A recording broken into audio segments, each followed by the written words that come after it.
Sound check, 1, 2, 3. Sound check, 1, 2, 3.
Sound check, 1, 2, 3. Sound check, 1, 2, 3.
Everyone, welcome to Public Works Committee meeting of October 2nd, 2023. I'd like to call the meeting to order, and a reminder that everybody's electronic devices should be switched to a non-audible function during committee meetings.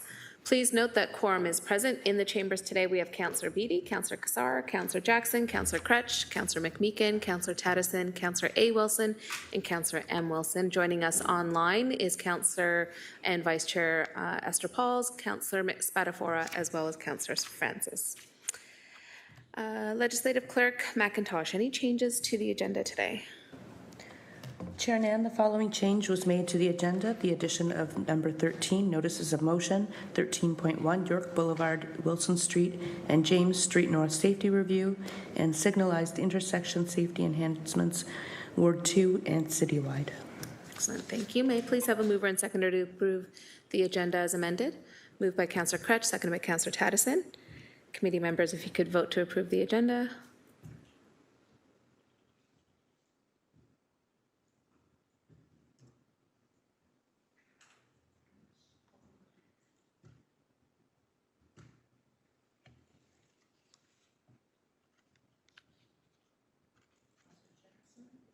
Thumbs up from Councillor Jackson. Councillor Pauls, are you able to vote? And a thumbs up from Councillor Pauls.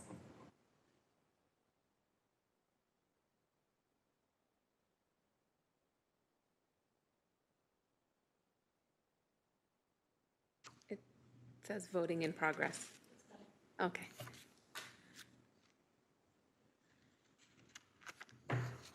I'm going to assume it passed. Did it pass? It carried? Okay, thank you. Unanimous, I assume? Declarations of interest. Are there any declarations, committee members? Seeing none, we'll move on to approval of the minutes of our previous meeting on September 18th, moved by Councillor McMeekin, seconded by Councillor Crutch. Thank you both. Any discussion on the minutes? Seeing none, it's before committee for vote.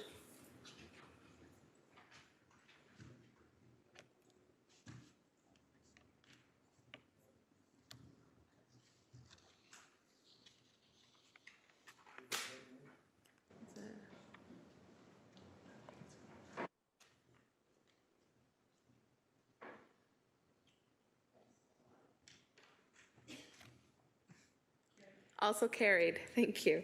All right. Not sure what's happening on the screen, but we'll get that attended to. On to our first item on the agenda, which is staff presentations. 8.1, Woodward's upgrade construction update, PW report 20043D citywide. On the presentation, we have Director of Hamilton Water, Nick Winters, who will introduce the presentation and the subsequent staff. Excellent. Thank you very much, Chair Nan. So this is a really satisfying day for me and for Hamilton Water. We get to talk to committee today about the completion of a $340 million capital upgrade to the Woodward Wastewater Treatment Plant. And this is a project that's been in the works since 2009 when the initial environmental studies were completed and rolling into what did construction and what did delivery of that project look like. And we've got a report in front of you today. It's an information report, but John Helka, Director of the Woodward Upgrades Program, is going to talk about the project and what completion looks like, as well as we're happy to be able to report on the environmental benefits that are being achieved as a result of that investment in this community and the ensuing community benefits that are going to be realized for perpetuity as a result of this investment. So it's a really happy day. I would ask John to go up to the podium, and I'll say while he's on his way up there that his team have done a really excellent job with carriage of this portfolio over a number of years. The value that they've achieved working proactively with our consultants and contractors, but also holding them to the high standard that our community expects of the city, of Hamilton Water as well, and they've just really knocked it out of the park with this one. So with that said, I will leave it in John's very capable hands. Thank you. Thank you, Director. In just a moment as Director Helka gets situated and we get the slide deck up. Reminder, committee members, we are having a presentation attached to a report, so first round of questions will be on the presentation. Then we'll give our staff a chance to go sit down, and then we'll open up discussion on the details of the report. Testing. Yeah, we can hear you loud and clear.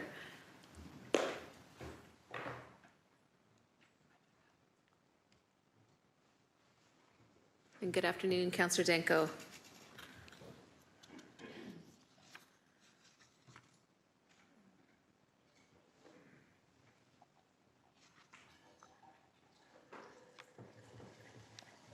Okay, ready to roll. Are we good? Over to you. Well, happy to be here. Good afternoon, Chair Nan and members of the Public Works Committee. I'm John Helke. I'm the Director of the Woodward Upgrades section here within Hamilton Water. This presentation provides a construction update on the Woodward Upgrades project, specifically Phase 1 of the water quality upgrades.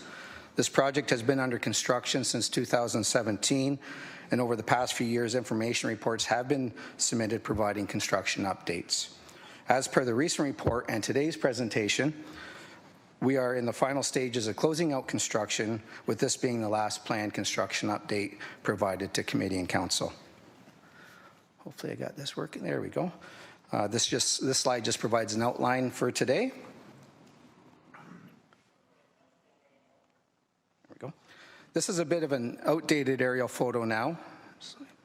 However, as an overview, this is our Woodward Wastewater Treatment Plant bordering Woodward Avenue and Brampton Street. And to the north of the Woodward Wastewater Treatment Plant is our water treatment plant.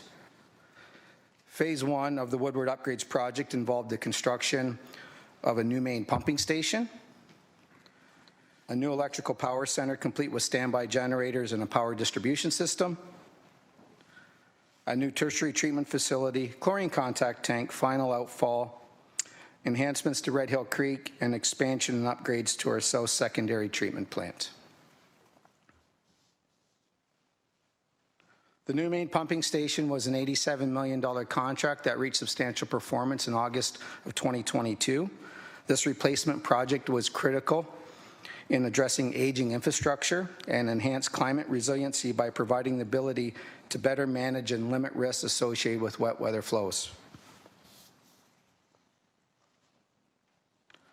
The electrical upgrades project was a $61 million contract that reached substantial performance in November 2022.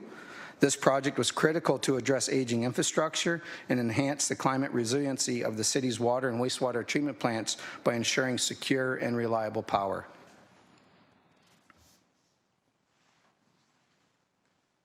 And the final contract, the tertiary treatment and secondary upgrade project, started out as a $165 million contract that is nearing completion.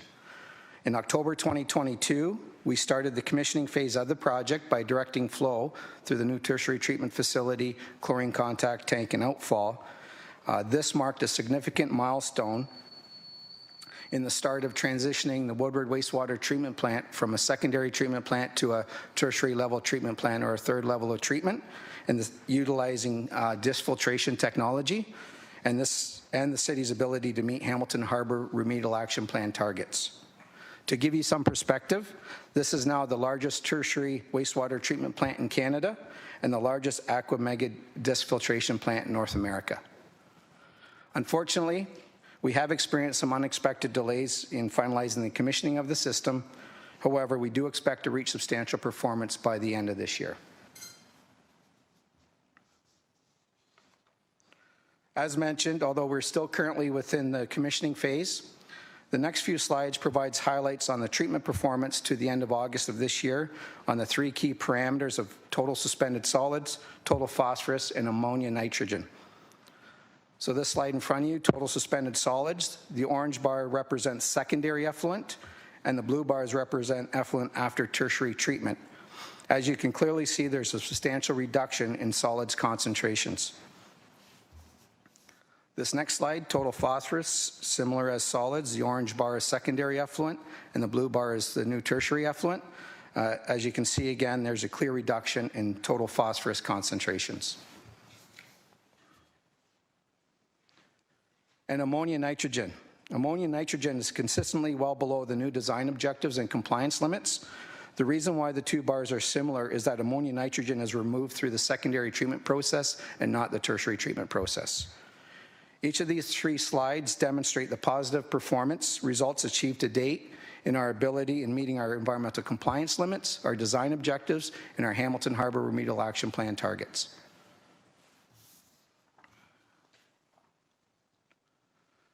And this slide compares the difference in mass removed between November 2017 and August 2018, which was prior to the start of construction of the tertiary upgrades, and the same 10-month period from November 22 to August 2023, which was after implementation of the upgrades, and identifies the additional mass loadings in kilograms removed for the three key parameters. The top gray bar represents total phosphorus, the orange bar represents ammonia, and the blue bar represents total suspended solids. These are all indicators illustrating the increase in mass capture, or less loadings being discharged to the environment, having a combined total of approximately 3.2 million kilograms by the recent upgrades, and demonstrates the improved benefit this infrastructure has on the environment.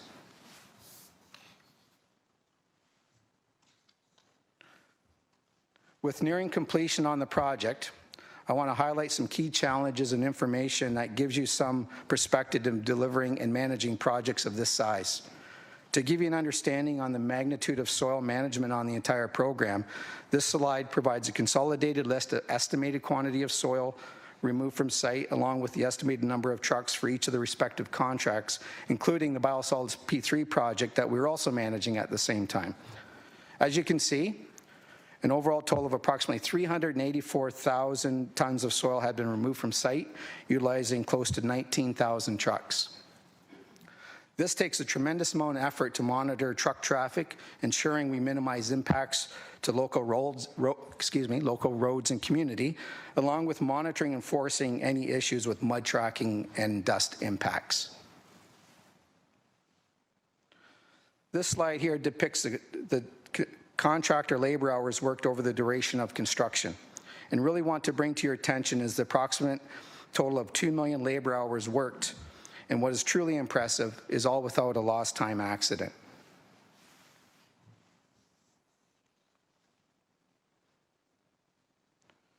So as we move into our next steps, the Woodward Upgrades project was a $340 million upgrade to the city's wastewater treatment plant, and combined with $6 million in other wastewater collection system upgrades, only $146 million was carried by the city's residents and businesses through the wastewater rates. We are extremely grateful for the other $200 million we received in financial support through the Green Infrastructure Fund from both the provincial and federal levels of government, and for their continued investment in Hamilton as well. In recognition of that partnership and to celebrate the successful completion of the project and the overall benefits to the community and the environment, the city is hosting a media event on October 12th, and as Director Winters had indicated, that is still being, the details are still being sorted out on that date. In addition to the media event, and an appreciation of the local neighboring community who have been most affected by construction since 2017, we are hosting a community barbecue at the Hamilton Steam Museum on October 14th.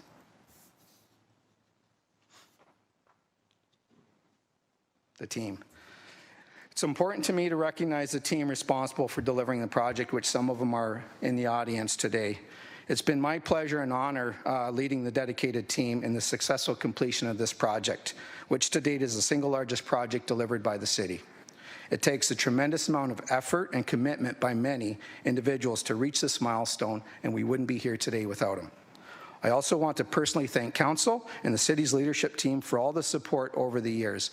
As Nick had indicated, we started design on this project in 2009. And lastly, before I close out, I would just like to take this opportunity to say that I've worked in the industry for 30 years, the last 22 with the City of Hamilton. I've been fortunate to work on many great and important projects over the years. However, this was definitely the most rewarding project that I've had the privilege of being involved with. It truly has been my pleasure. Thank you, and I'm happy to take any questions. Thank you, and congratulations to yourself and the whole team for getting us over the finish line, and really wonderful to see that slide up with not only the media event is one thing. I think that community appreciation barbecue is a really important and special touch. So thank you to the team for coming up with that idea and recognizing the impact to the local community for the largest infrastructure project that the municipality has seen in a long time. Okay, committee members, the speakers list is open. First up, we have Councillor Kassar. Thank you. Thank you, Chair Nan. And again, congratulations, Director Halka, and to the entire team. It really is a very happy day. So we're very excited to receive this presentation. You said something during the presentation that Hamilton now has the largest tertiary treatment facility in all of North America. Is that right? Through the chair, in Canada. In Canada? Yeah, it's the largest aqua megadisc filtration plant. Aqua megadisc is a technology by a certain company, disc filtration. It's their largest installation in all of North America. Okay, and could you just comment through the chair on the significance of that? Because it sounds like that's a pretty substantial achievement. Through the chair, to address both of those, you know, considering how far Hamilton's come along and to have a tertiary treatment facility now and one of the largest wastewater treatment plants in Canada, now has the largest tertiary treatment plant. For how long, I don't know. I mean, that's significant. You think of all the wastewater treatment plants across Canada. Yes, there are some that do have tertiary, but this being the largest right now is very significant. And in terms of the disc filtration technology as well, that's been around for a long time. This aqua mega disc filtration is a 3-meter disc filter. It is their largest filtration system that that particular company has, and to have the largest in North America is very significant. Yeah, thank you for that. And one more question, Chair Nan, if you wouldn't mind going back to slide 7. Sorry, through the chair, Mr. Winters has something to add. Sorry, Nick. Thanks for pointing that out. Go ahead, please. No trouble. Thank you, John. And through you, Chair Nan, maybe a little bit more explanation. Tertiary treatment, or a third level of treatment for a wastewater facility, isn't a requirement in Canada. So there's not a lot of facilities out there that even have a third level of treatment. Hamilton has been a leader in wastewater treatment for a long time, and it started with the installation of a tertiary treatment of sand filtration process at the Dundas wastewater treatment plant back in the 1980s. And we know that facility is aging now, but the completion of this project, you know, I don't think it should be understated. It allows the Woodward facility to meet some of the most stringent design criteria for treated effluent quality in Canada. And that's an investment that the City of Hamilton, with our partners, has made in alignment with our commitment to the Hamilton Harbour Remedial Action Plan and eliminating the harbour as an area of concern for future generations. So I figured I would underscore that. And you really saw that on the slides that Director Helka showed, where he contrasted the orange bars versus the blue bars. And so the orange bars, which were treated secondary effluent, historically, that's what would have been discharged from the Woodward wastewater treatment plant to the natural environment, those elevated levels of pollutants, so phosphorus, ammonia, nitrogen, and suspended solids. And that dramatic reduction with the investment in this facility really showcases that environmental benefit. Yeah, really helpful elaboration. And on that, if you wouldn't mind going back to slide 7, just wanted to emphasize what's on there and ask a clarifying question. It was the total suspended solids. Yeah, there we go. Oh, 8. Okay, sorry. Shows up as 7 on my computer. Through you, Chair, I just wanted to clarify here. Totally understand the orange bars and blue bars and the huge improvement. The dash blue line design objective, I understand that's what we want to achieve. And then the purple is the limit, meaning we don't want to be any higher than that. And so ideally we'd be within that range. Is that a correct interpretation? Through the chair, that is correct. What you see on this graph, the top red dash line is the current environmental compliance limit for the plant. Once contract 3 is complete, the purple dash line is the new environmental compliance limit after substantial performance. And of course, our design objective is 5 milligrams per liter, and that is our target. But the compliance limit to maintain compliance with the Ministry of Environment is going to be 10 milligrams per liter once we reach substantial completion. As you can see from the blue bars, We're substantially below that. And secondly, unfortunately, back in December, we did have a oleic acid spill that did impact the performance of the plant for a bit, and that's where you see the orange bar, the high elevated levels within the orange bar, the secondary treatment. But what really is evident as on here is even though we had some issues at the plant in terms of the secondary treatment phase, the tertiary treatment really pulled through and brought the performance to lower those limits before they were discharged to the environment. Yeah, excellent. And Chair, I just wanted to have a little more time there to emphasize what those lines mean and how excellent the performance is. We're below the design objective and total suspended solid. So excellent work. Thank you. Thank you. Next up is Councillor Jackson. Thanks, Chair Nan. Well, I'm glad previous terms of council didn't kick this project down the road. Anyways, Director Helka, congratulations, and Senior Director Nick Winters, outstanding news for our city. And please, we need to really build up the communication on this, because this is the type of good news story that sometimes just gets lost in the everyday minutia, Chair Nan, of what we do. And some of the things that are more contentious and controversial tend to take the headlines. This is the type of thing, Director Helka, that I'm hoping between yourself, Senior Director Winters, and maybe our Communications Director Grant can definitely publicize and get this wonderful project news and outcome, Chair Nan, out there, because for me, this is the type of thing that taxpayers will support every single day to see improvements to their water, their drinking water, and the overall reduction in the amount of phosphorus and solids that are being discharged into our harbor. So congratulations to the team. Can I just get clear, Director Helka?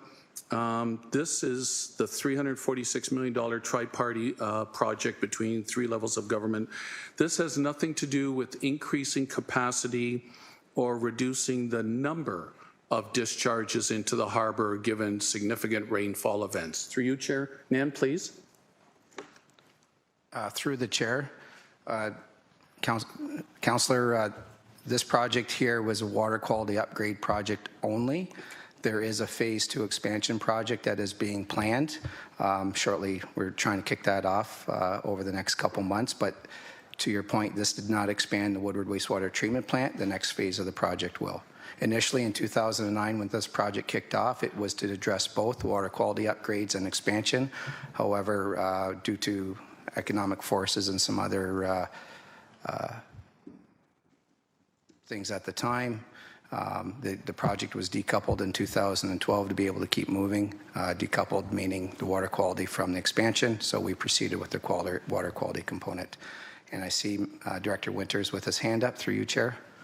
Thank you, Director Helka. Yeah, through you, Chair Nan, to Councillor Jackson's question.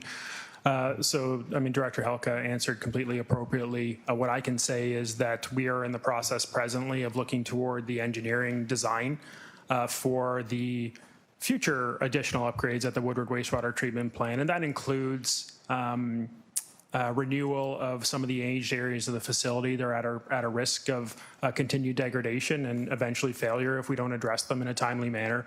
But it also includes the expansion of that facility, both to service the growth for the community to the year 2051. But while we wait for that growth to occur, it will provide us with additional benefit of being able to treat more wastewater to a tertiary water quality criteria during wet weather events as well. And certainly there's a number of other capital investments that are planned in our wastewater system to assist with things like combined sewer overflows, wastewater treatment plant bypasses as well. I will mention, and I actually was supposed to include this as part of my introduction, but it slipped my mind. Director Helka did speak about the ribbon cutting that is currently planned for a week from this Thursday on October the 12th, and there's a very substantial communications plan that is associated with that ribbon cutting, spreading the news about the benefit of this project. It includes all of our partners through HHRAP, as well as our partners through the provincial and federal government and other community associations. which I hope will meet council's expectations with regards to getting the word out. I should mention, though, that we are in the process of confirming the availability of provincial and federal attendees for that event. There's a chance it may move. If that becomes the case, we will make sure that we let committee and council know of that. Thanks so much for the further follow-up information. And Chair Nan, just to conclude, phase segment 1, if you will, outstanding success story concluded. And I'm glad I asked that phase 2 for increased capacity and expansion sounds like it's on staff's radar and will be the next project down the road. Thank you, Chair Nan. Thank you, Councillor Jackson. Next up, we have Councillor Cretch, followed by Councillor A. Wilson. Thank you. Yeah, and congratulations on all the work. It seems like a massive endeavor. I'm not sure if we have to get a list going, Councillor Jackson, of things that were kicked down the road and things that weren't kicked down the road, but I'm glad this one wasn't also. Just wanted to really make a brief comment that I think what you've been faced with doing a lot, and I'm grateful that you've been doing it a lot, professionally, respectfully, and in an honest way, has been sharing what I consider to be bad water news. You know, you've had to share news about things that have been happening with water events and with the condition of our water. So I'm grateful that this is here and that you get to share a good news story. Thanks otherwise. Thank you. Thank you, Councillor. Next up is Councillor Alex Wilson. Thank you. Through you, Chair, mostly interested in the phosphorus slide, to focus on that one if we can. And I guess I'm curious as to, this seems like we are doing state-of-the-art, or rather large in scale projects at tertiary treatment, and you know, that's an incredible number, quartering the projected baseline, going from 0.8 to the design objective goal of under 0.2 milligrams per liter of total phosphorus is excellent news. Understanding that we also want to keep approaching zero, I'm wondering to what extent have we tapped what's technologically or regulatorily possible? And as we look towards the Dundas wastewater treatment plant, where might we go beyond this, given that a couple more years have passed? Is there room for federal regulation change? Or I guess, what was stopping this at the design stage from going further? Is it a technological? Is it a regulatory? Is it a financial? And how are we thinking about those things moving ahead? Through Madam Chair, Director Winters would like to address this. Through you, Chair Nan. Thank you, Councillor, for the question. So when the project that John and his team have delivered was designed, we were working very closely with the HH-RAP community at the time. And we had a target that the scientific community agreed that if we were able to meet that 0.18 for the design objective, milligrams per liter for phosphorus on an ongoing basis, that was going to position the Woodward facility, as well as balancing out some of the phosphorus loads across the wastewater collection system, in a very good place to create the conditions where if we remove that phosphorus loading, the environment can start to recover. And however long it takes for the environment to recover, that's out of our control. But what we started with was that design objective, the 0.18 milligrams per liter. And when we were designing the wastewater treatment plant and then issuing a tender for construction, we actually left the technology open to the market. We said, we're open to any tertiary treatment technology that can sustainably achieve 0.18 milligrams per liter for phosphorus, as well as the other pollutants that were in there as well. And so the market brought us disc filtration.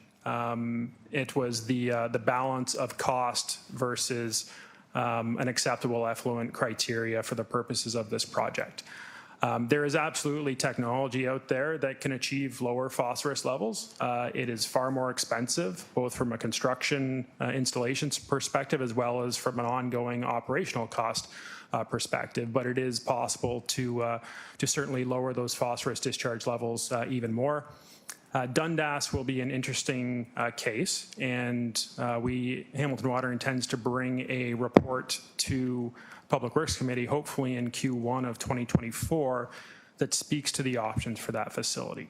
Right now, the HH-RAP community is looking at a design objective for that facility of 0.05 milligrams per liter for phosphorus, given that it discharges through West Pond and directly into Cootes Paradise. that'll be a challenge, not a challenge that can't be met. It can be met, but what we will do is we will provide options to committee for consideration about what the level of investment would be required if we were to match existing at that facility, perhaps find something in between the existing or that 0.05, or really, what type of investment would it take to get us down to that 0.05 milligrams per liter for that facility sustainably. And I hope that answers the question. Through the chair, yes, it absolutely answers the question. A follow-up from me is I know that the federal government, for example, which sets some of these regulatory targets in some ways, and as does the province, especially when it comes to where we have our effluent going out, it's very different being Windermere Basin versus, which is natural river system recovery, lots of restoration projects versus the Dundas Desjardins Canal, which is a construction natural, like it's slightly different in that we have that buffering range before you're in West Pond, before you're in the natural Coot system, where right now treated sewage and a combined sewer overflow are going out into the canal. Are there opportunities for further, let's not call it treatment because I think then we get into regulatory difficulties, but further reductions through biological systems? And will that kind of be considered in scope? Or how are we thinking about, the difference in opportunities? Or maybe the fair question to this presentation is how was Windermere Basin considered and the outputs there? And again, do we have different opportunities when we think about the next one? So through you, Chair Nan, so the HHRAP objectives for Windermere Basin, those are really put into place looking at the harbor as a whole. The Woodward Wastewater Treatment Plant discharges approximately 40% of the total volume of Hamilton Harbor on an annual basis. So, that treated effluent has a very profound impact on the health of Hamilton Harbor from a phosphorus loading perspective, from an ammonia nitrogen perspective, and total suspended solids is kind of a surrogate for phosphorus in a lot of ways. The Dundas project will be different because we're really looking at the sensitivity of West Pond and Coots Paradise as a receiving body of water. Biggest fish hatchery on Lake Ontario, algae proliferation, within Coots Paradise has a different environmental impact than in the broader harbor because algae uses up oxygen in the water. If you're using up the oxygen in the water, then the fish and other natural life doesn't survive. So it's a bit of a different lens looking at, what the capacity for phosphorus loadings are within Coots Paradise versus the broader harbor as a whole. We are looking as part of our criteria, and we plan to talk to this with Public Works Committee in the new year as well about what other opportunities are there for the Dundas facility. Thinking not just about phosphorus loadings and algae as an example, there's other potential opportunities for enhanced nitrogen removal and different things that are not often done within the wastewater treatment realm in Ontario. And I will say, and hopefully this shows up both on the slides that John showed you this afternoon, but also in our conversation about Dundas. Here in Hamilton, we're not talking about environmental compliance. You see that the compliance parameters that are put in place by our regulator, the ministry, are much higher than the targets that we're actually shooting for with our treated effluent. We are going beyond environmental compliance, looking for the best possible solution for the health of our receiving waters. And that's something that differentiates us from just about every other example across Canada from a wastewater treatment perspective. Thank you. Through the chair, really appreciate that. And I think it's fleshing out what my last question is. And I think, so there's been some answers to it already. I've heard it's about our targets, and we're setting these targets for phosphorus loading at our various wastewater treatment plants based on not just what health targets are, what regulatory targets are for people, but thinking about those targets in terms of ecosystem health. And that's something that we've led the way on here in Hamilton. And part of that means that we're thinking about different threshold levels for different places, depending on where they are in the basin, based on its ecological need, the depth of the water, all those types of things. Are those nutrient loading levels or those targets set the amount of phosphorus that should be, the maximum amount of phosphorus that should be entering at a location in the system, or is that scope to just the plant? So I guess what I'm asking for, is this the target that we should be pursuing for all sources, for example, on say the Desjardins location, or is this just scoped out for the contribution that the wastewater treatment plant makes? So notably what's missing is fertilizer runoff. And this was kind of my point earlier, is it's great if we can hit these targets, but if hitting these targets doesn't actually help the lake recover, doesn't actually help our waterways recover, because we're missing, there's this other piece over there that's part of a separate strategy. So just wondering, when those targets were made that we're trying to reach the wastewater treatment plant, what is that target actually? How holistic is it? Yeah, so through you, Chair Nan, again, thank you, Councillor, for the question.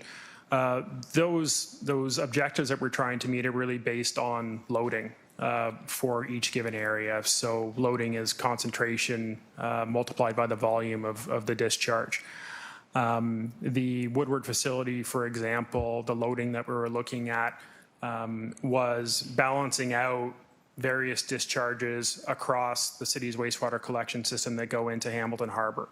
So if we could meet what's considered in the industry ultra-low phosphorus, total suspended solids, nitrogen discharge from the Woodward facility, then for an environmental impact, it makes up for some of the impacts from the combined sewer overflows in the system that we can't control.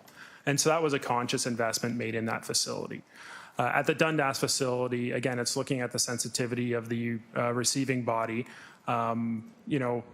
If Woodward is ultra low for a phosphorus limit, for example, which it is at 0.18, then Dundas will be ultra low. And it's really what can be feasibly achieved at that facility to do as much to remove phosphorus loadings from West Pond and Cootes Paradise as possible. But we know that what we're talking about here is controlling point source discharges to Cootes Paradise and Hamilton Harbor. And when these are removed by treatment, that there are still other significant sources of phosphorus and other pollutants that are being received both by Cootes Paradise, by Hamilton Harbor through the watershed. I know Director Vanderperk is sitting over my left shoulder here, and that's really where her program comes into play with the watershed management team and the City of Hamilton Watershed Action Plan. Is once we've removed, or as we continue to remove these significant point source discharges to our environment and our watershed, now what do we do with all these non-point sources? Which are those fertilizers, road runoff, and all those other things? And we're looking for opportunities there. There's a lot of work going on in that sphere now, as I think committee is aware of, and we'll be bringing forth solutions for some of those problems, hopefully at the end of next year. Thanks through the chair. Those are my questions. I appreciated the bit of the journey on learning all about phosphorus. Thank you. So there's no further speakers on the speakers list for your presentation. Thank you, Director. May I please get a mover and seconder to receive the presentation? Thank you, many hands. Councillor Cassara, seconded by Councillor McMeekin. And it is before committee to approve the presentation, and then we'll move on to the report.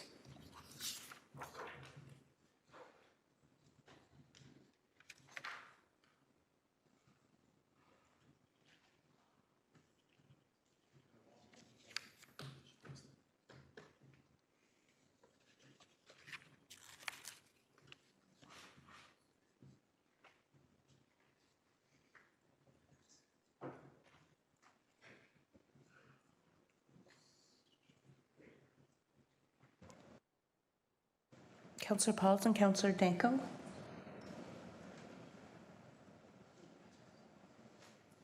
Sorry, it's not coming up for me, but I'm in favor.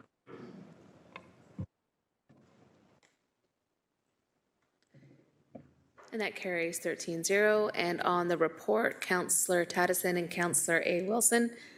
Any further discussion on the report items, committee members? Seeing none, it's been moved and seconded and before you for your vote.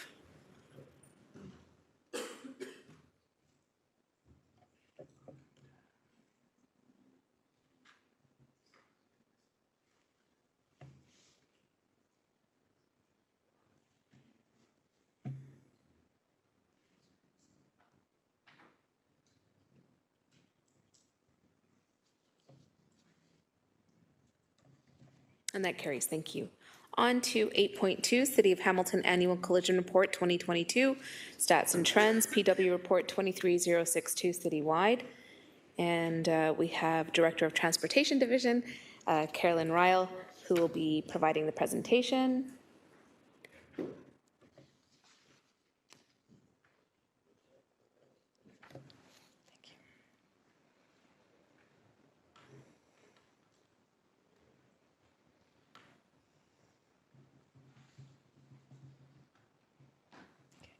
To pull the speaker notes over to here. Okay.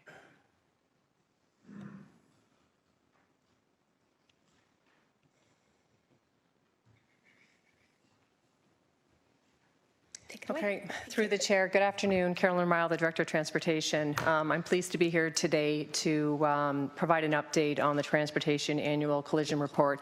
It's actually fairly timely with regards to what just transpired on Friday with the cyclist in Ward 2. So I'm pleased to be here to talk a little bit about the trends and what the group is doing and how we actually align this with our Vision Zero action plan that was approved in 2019. So this is the sixth edition of the annual collision report. My understanding is that it's brought forward to PwC on an annual basis. It provides really a high-level review of the collisions that are occurring on the roadways throughout the city of Hamilton. The report is divided into two sections, so it deals with the citywide roadways, and then it deals with the two individual parkways, the Lincoln M. Alexander, as well as the Red Hill Valley. The information presented in the report is statistical in nature, and it actually is analyzed from the Transportation Collision Database. We house all of that information there. We take that, we analyze that using a consultant that assists with us, and it also incorporates the police reporting data as well. So it includes everything that's happening on the city streets throughout the city of Hamilton. The annual collision report is a key piece. It is informative. It helps us with metrics, if we're seeing any trends, to how we actually evolve our safety program, and in particular the Vision Zero action plan that will be coming back in 2025 as we continue to monitor and adjust that plan. One quick thing just with regards to the actual report. So there were a lot of statistics in there and there were a lot of graphs. So I'm going to touch on them to provide a high-level overview as to what are some of the key parameters that I wanted to address today on behalf of the division.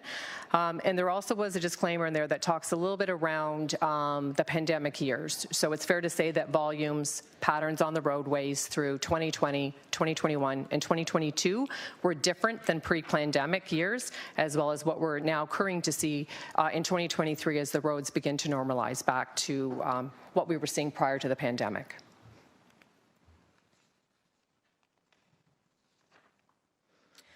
So our goal in transportation and that of the municipality is to improve road safety for all road users, and we are attempting to eliminate serious injuries and fatalities citywide. That is what the Vision Zero strategy is trying to accomplish. We must focus our attention on the most vulnerable road users. Those are pedestrians and cyclists, since they suffer the consequences of the traffic collisions more than any other road user. The stats shown in this slide are important, as they provide a snapshot of what was occurring throughout 2022 citywide. So one collision every 65 minutes was occurring, one injury collision every 8 hours, one fatal collision every 23 days, one pedestrian collision every 2 days, and one cyclist collision every 3 days. The City of Hamilton experiences around 8,180 collisions per year on average. When comparing the reporting term of 2018 to 2022 against the last year's collision report term of 2017 to 2021, there are positive improvements across all fronts except fatal collisions, which remained unchanged. While the circumstances of fatal collisions are unique and they may not show an identifiable trend, the roadway service team investigates each one of those and comes back with short, medium, or long-term parameters on what we need to do out there using the Vision Zero tools that we have that we use. From the graphic, when you're looking at 2022, the total number of collisions are down by 1.69%, injury collisions are down by 8.3%, pedestrian collisions are down by 3.3%, and cyclist collisions are almost down by 8%. And again, I just want to make mention that both reporting terms, and when we're seeing these decreases, we want to see the decreases to be occurring year after year, because that is an indicator to us that what we're doing out there is making a difference. This is positive. There's a lot more work that still needs to be done, and I'm acknowledging that. But again, I just wanted to highlight that these reporting terms are dealing with pre-pandemic and pandemic, so that will be something that we will need to investigate as we continue, obviously, as the years move on, coming out of the pandemic, and what that does mean to the stats on our roadways. So Section 1 talks primarily about the citywide roadway collision statistics. It makes no attempt in the report to explain the cause of any of these collisions, nor does it make any attempt to discuss any ways that we should do things differently out there. That was not the purpose of the report. The report provides statistical data that is meant to educate and inform our decision making, again, as we look at the Vision Zero safety plan and how we want to move it forward with the intent to decrease serious injuries and fatalities on our roadway. So in the report, this is a very comprehensive slide. It's one that was very important, and it was one that I reviewed with quite a bit of, with a lens on it. When reviewing the total collisions here, which are identified in blue, the graph also takes a look at looking at orange, so it's dealing with identifying the property damage only. It also talks in gray about the fatal and injury category, which again is what we're targeting through the Vision Zero initiatives. And then it does show the gray bar that deals with the number of fatalities across the years. So when reviewing this, you can see there's an upward trend that's been occurring between 2013 to 2019 with regards to the total number of collisions. And then you can see there's a bit of a dip again in 2020, 2021, and 2022 being the pandemic years. So it's making mentioning of what I was talking to with regards to just the road patterns and the volumes of what was occurring. We can see that there is an upward trend occurring from 2022 to 2021. However, and this is with the total collisions, if you are comparing it against 2019, there is a decrease. And again, we'll be monitoring that to see when the road volumes are back to being normal through 2023, what impact this does have within the graph. I think the most important thing to really note, though, is the gray category, the fatal and injury, which it's fair to say that it looks pretty minor on this graph when you're looking at it from the perspective of the large number of total collisions and the property damage. But there has been a decreasing trend happening with fatal and injury collisions, which is what we want to be seeing, again, year across year. It's been happening from 2016 on. Even through the pandemic, it was decreasing as well. And in 2022, we're still seeing a slight decrease. So again, with all the Vision Zero programs and plans and what we've been doing, this is where we are targeting, and we're wanting to see the trends move in that positive direction with them decreasing. We did have a conversation with Councillor Cassar prior to this, and it's fair to say that this graph can be a little bit misleading in that it shows such high number of total collisions and property damage, and then you see the small category of fatals there. So that is something that we've planned to take back, and we may present the data a little bit differently next year, just to highlight actually that differences are being made out there, and you can see that in that gray category, which again is what we're targeting through the Vision Zero strategy. So the importance of the high-frequency collision locations. So these frequency locations on this graph are identifying the top 10 intersections. You can see those with the, we'll say the blue dot. And it also has identified in this report the top 10 road sections. And from the Transportation Safety Group's work plan, what they do is they review each one of those by doing an in-service roadway audit. And what they do is they come back with short, medium, and long-term strategies. And again, we work to put those into capital budget planning. They're in other dollars and reserves and things that we've got our access to in order to make those changes on the roadway. What also is important about this slide when looking at it is it can actually show trends. And being someone new to the organization and taking a look at this, I was able to see 3 identifiable trends just with 3 different roads. The first one is Main Street. You can see that there were a number of collisions, intersection collisions, and with regards to all the good work that's gone on from staff with bringing bringing forward a work plan to deal with converting that to two-way. We do have a report coming forward in November that will be defining next steps with regards to that. You can also see when you're looking at Upper James here that there are intersection as well as line segment collisions. And again, there is an in-service road safety audit currently underway, and there will be short, medium, and longer-term strategic priorities brought back with regards to that segment as well. And then lastly, I'm just going to mention Queenston Street, which are line segments in red here, 1 and 7. There have been medium and short-term work that's already been completed, and I believe there are longer-term, we'll say, reconstruction works that are scheduled for next year in 2024, which will be the final of that work plan pending budget approval.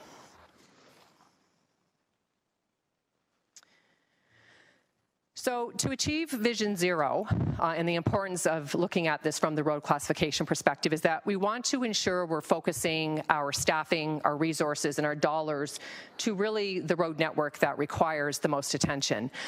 When you're looking at whether it's intersections or the mid-block, it's important to note that 80% of total collisions happen on arterial and collector roads. 90% of fatal and injury collisions are happening on arterial and collector roads. So at the end of the day, again, when we're looking to prioritize how we want to be putting our capital dollars and looking at where we want to be moving our Vision Zero strategy plan, we want to be putting our attention onto the larger arterial and collector streets that have higher volumes, higher speeds, more traffic, and they may be the roads that, you know, we're looking to change into multimodal. We want to have safe access for everyone to be using those streets. So how are we actually changing that to ensure that these roads accommodate all users and safely? So collisions by vehicle type. This is a category that is new to the report this year. It came from some interest, to my understanding, from Public Works last year.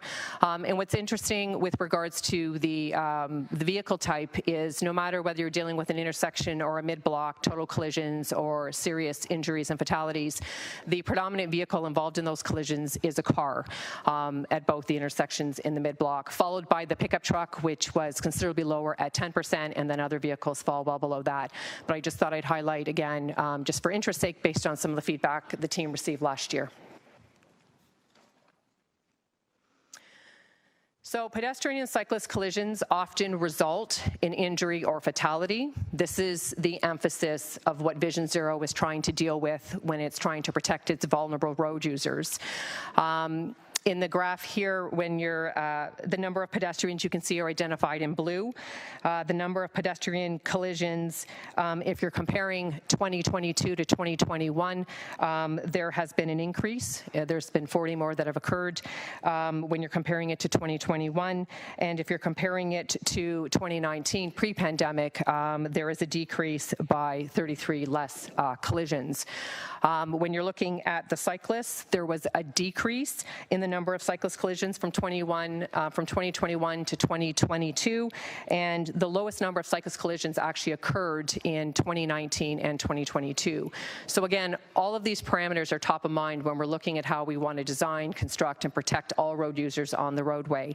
The one thing I did want to note, though, at the bottom with the jurisdictional scan against ourselves, the City of Hamilton, against the province, is that when we're looking at fatalities for pedestrians and cyclists, we are sitting lower than the province statistics that are provided in the table here. So section 2 of the annual collision report is presenting the data related to the city's two parkways, the Lincoln M. Alexander Parkway, which is 90 kilometers per hour, and the Red Hill Valley Creek Parkway, which is at 80 kilometers per hour. In 2022, the Lincoln M. Alexander Parkway had roughly 4% more collisions and approximately 31% more injury collisions than 2019, pre-pandemic conditions. There were no fatal collisions reported on the parkway within the 5-year term of 2018 to 2022. Total collisions on the Red Hill Valley Parkway in 2022 were 3.3% lower than in 2019. Fatal and injury collisions on the Red Hill Valley in 2022 were lower than 2019 by approximately 60%. There were 2 fatalities recorded between the reporting period of 2018 to 2022. So for both parkways, speeding accounted for 17% of all police reported collisions. So this is something obviously that we need to turn our attention to in working with the Hamilton Police Services, that based on what we're seeing here with the more recent statistics and the 17% of what we've seen from the police stats, that this is something we need to have a conversation more fully with the police services group. So how does this all get rolled into the Vision Zero action plan that was approved in 2019? So again, this document here is very statistical. It's got a lot of stats and graphs across the 5-year period. We use that information again to inform and educate us on how we're going to pivot and make changes in programs or add new programs or look at new ways of doing the line of business. Vision Zero is a multidisciplinary approach. It requires collaboration of governments, policymakers, engineers, planners, and the everyday road users if we're wanting to make the roads safer. Vision Zero aims for safer streets through improved education, enforcement, engineering, evaluation, and engagement. So again, when we get all this empirical statistical data and we're looking for trends and we're trying to understand how we want to protect the vulnerable road users and others on the roadway, we need to be incorporating that into our decision making again and putting our attention and resources to those lines of business where we're going to be more successful in delivering safer roads. So as part of that, it leads to the many initiatives that are currently underway. So we want to be able to measure, again, what we're doing to ensure it does have an impact. And again, if we're targeting through Vision Zero the serious injuries and the fatalities, and we have seen a decline since 2016, which is positive, we're wanting to understand with everything that we're implementing on our roadway, how we are going to continue to decrease that as close to zero as possible. So what is already currently underway as initiatives? We've got ongoing comprehensive review of the Vision Zero plan that will be coming back in 2025. That's something we review annually, but reporting back to Public Works and then to Council on a revision to that plan will be forthcoming in 2025. We've got community safety zones. There's 52 of them throughout the entire city. That's where fines are doubled if you're pulled over by police services if you're going over speed limits. We have got 2 automated speed enforcement cameras that are in play, and we're having conversations on extending that program in school and community safety zones. We have 10 additional red light cameras coming online between 2023 and 2024. We have the slow down campaigns. We have all the educational campaigns. All of this translates into how we're trying to make the road safer. From a policy perspective, we've got our Complete Streets Design Guideline that we worked with our planning colleagues on, narrowing platforms, including bike lanes, protected, unprotected. These are all the different things we want to be looking at strategically. Again, how we're changing the roads to be multimodal and safe for all road users there. So as a municipality, it's no surprise we receive a ton of inquiries. The Road Safety Group receives a lot of road-related safety matters on a daily basis.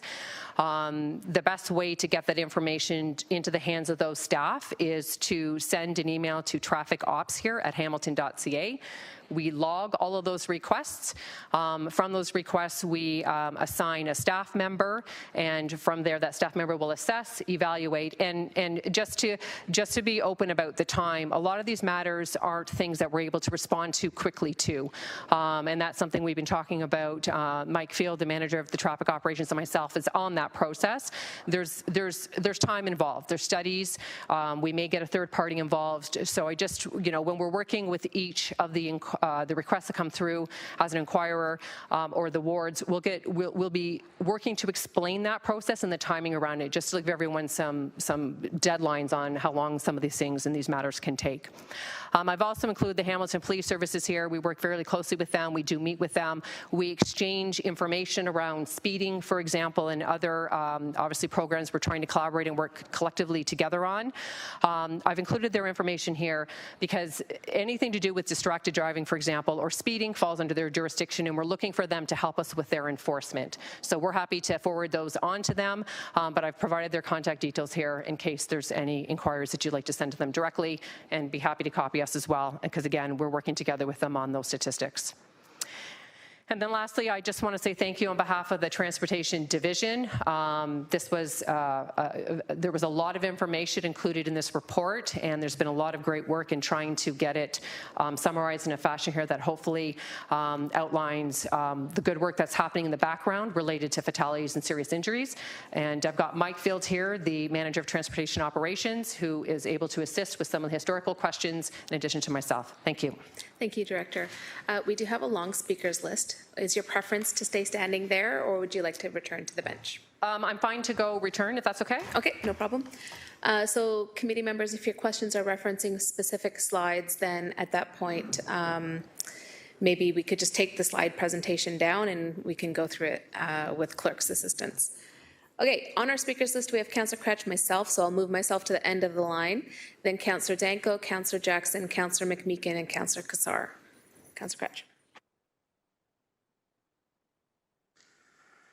Thanks for the presentation. I have a few questions. I think the thing that struck me from the report and from the presentation the most, that the injuries are from heavy things moving quickly. I really want to make that clear. That's what all the evidence says. You don't have a category saying heavy things moving quickly, but I just summarized a bunch of the categories around based on the speeds on arterial roads, based on the types of collisions that we see and where we see a predominance, and that's what we're primarily seeing. And when we got to a slide in your presentation where you talked about some of the things that are happening, a lot of those things focused on what I would classify largely as driver education. I agree that red light cameras are maybe in a separate category. We'll leave them over here for now. But most other things you're talking about are driver education related, community safety zones and fines increases. There's a penalty there, but that's coming from a sign saying, you know, that there's going to be some kind of thing for the driver to recognize. Same thing with speeding signs and other kinds of signage. And I only saw the word design in the report once. So for me, right, if I'm just casually observing this or reading the report or looking at the presentation, I'm not getting the sense that road design is a predominant reason why we're seeing some of these issues. Could you talk to that a bit? Through the chair, so thank you, Councillor, for the question. So from the Vision Zero lens, I touched on a whole host of things that more from a toolkit that we're doing out on the roadway just to demonstrate some of the changes that we've seen. But I concur with you on the design comment. So I made mention that it starts back at the policy stage and it needs to work its way through planning. I highlighted the complete streets because it is something inherent to how we're designing any type of roadway, whether it's arterial, collector, residential. We do need to be following a set of design guidelines which have been completed through that complete streets that talk to how we want to address the safety concerns that we're seeing. So this is supporting the types of behavior we may be seeing on those types of roads, and the complete streets is assisting and championing through that planning process, design process, construction, and then how we operate the street in the end on how we're trying to tailor them to be safer for all road users. So I concur with the design comment. Thanks. I think when I looked at the chart you had up on the slide for collision trends, I looked at 2012, looked at 2023 and saw that really it hasn't moved in terms of like that number starts in this and ends in the same place. So there's been some movement on the zaggy line. We start and end in the same place, and I think that's important because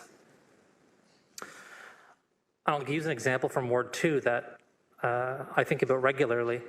Sadly, is when we think about projects, we think about construction projects, and we think about projects. I'm missing the word. The other kind of project that gets done, the non-construction type of project that gets done. It's the starts with the C. Anyone?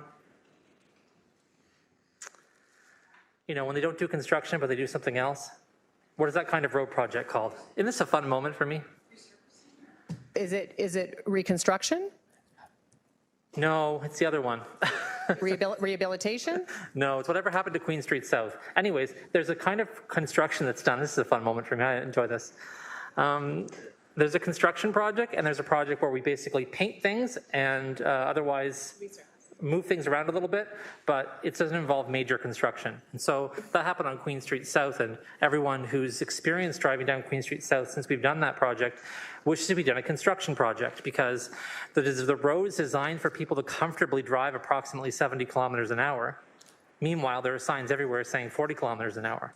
I'm making that point because I really think that the work we do forward has to be grounded in that discussion, right? I constantly read articles, see comments, and talk to residents who I think are stuck on this point about driver behavior. Of course, there's always going to be an element of driver behavior, or stuck on this idea of enforcement. But it seems like we have been up to a certain period of time, and I realize things are changing, but I'm just earmarking this. You know, we've been relying on driver behavior and enforcement instead of relying on design. When you do that, danger just goes up. So I guess I want to understand what our go-forward plan is with these kinds of things, because would we today have done the same kind of project on Queen Street South that we did 5 or 6 years ago, or would we perhaps be approaching that differently? Through the chair, so thank you for the question. I'm going to start and then I'm going to pass it over to Manager Field, because I think he can provide some historical context that I may not be able to. So keeping in mind in how we're working with the engineering group on the capital budget planning. So anytime we do an in-service road safety review and we're identifying short, medium, and long-term strategies, anything to do with short, immediate items like pavement marking, signage, changing signal timing, those are items that we're able to deal with pretty quickly out of the gate after our review, and we work to implement those pretty quickly. Anything in dealing with a medium to a longer-term strategy is something that we need to work very closely, and we are working very closely with our engineering colleagues on prioritizing those projects. So the one graph identified the 10 intersections, for example, and it also identified the 10 road segments. And I was able to identify 3 trends there, and there are 3 significant programs already well underway that's addressing short, medium, and larger reconstruction plans with regards to how we're going to be targeting those roads. There are different treatments that are used. So you're referring to a resurfacing program that you saw on Queen Street.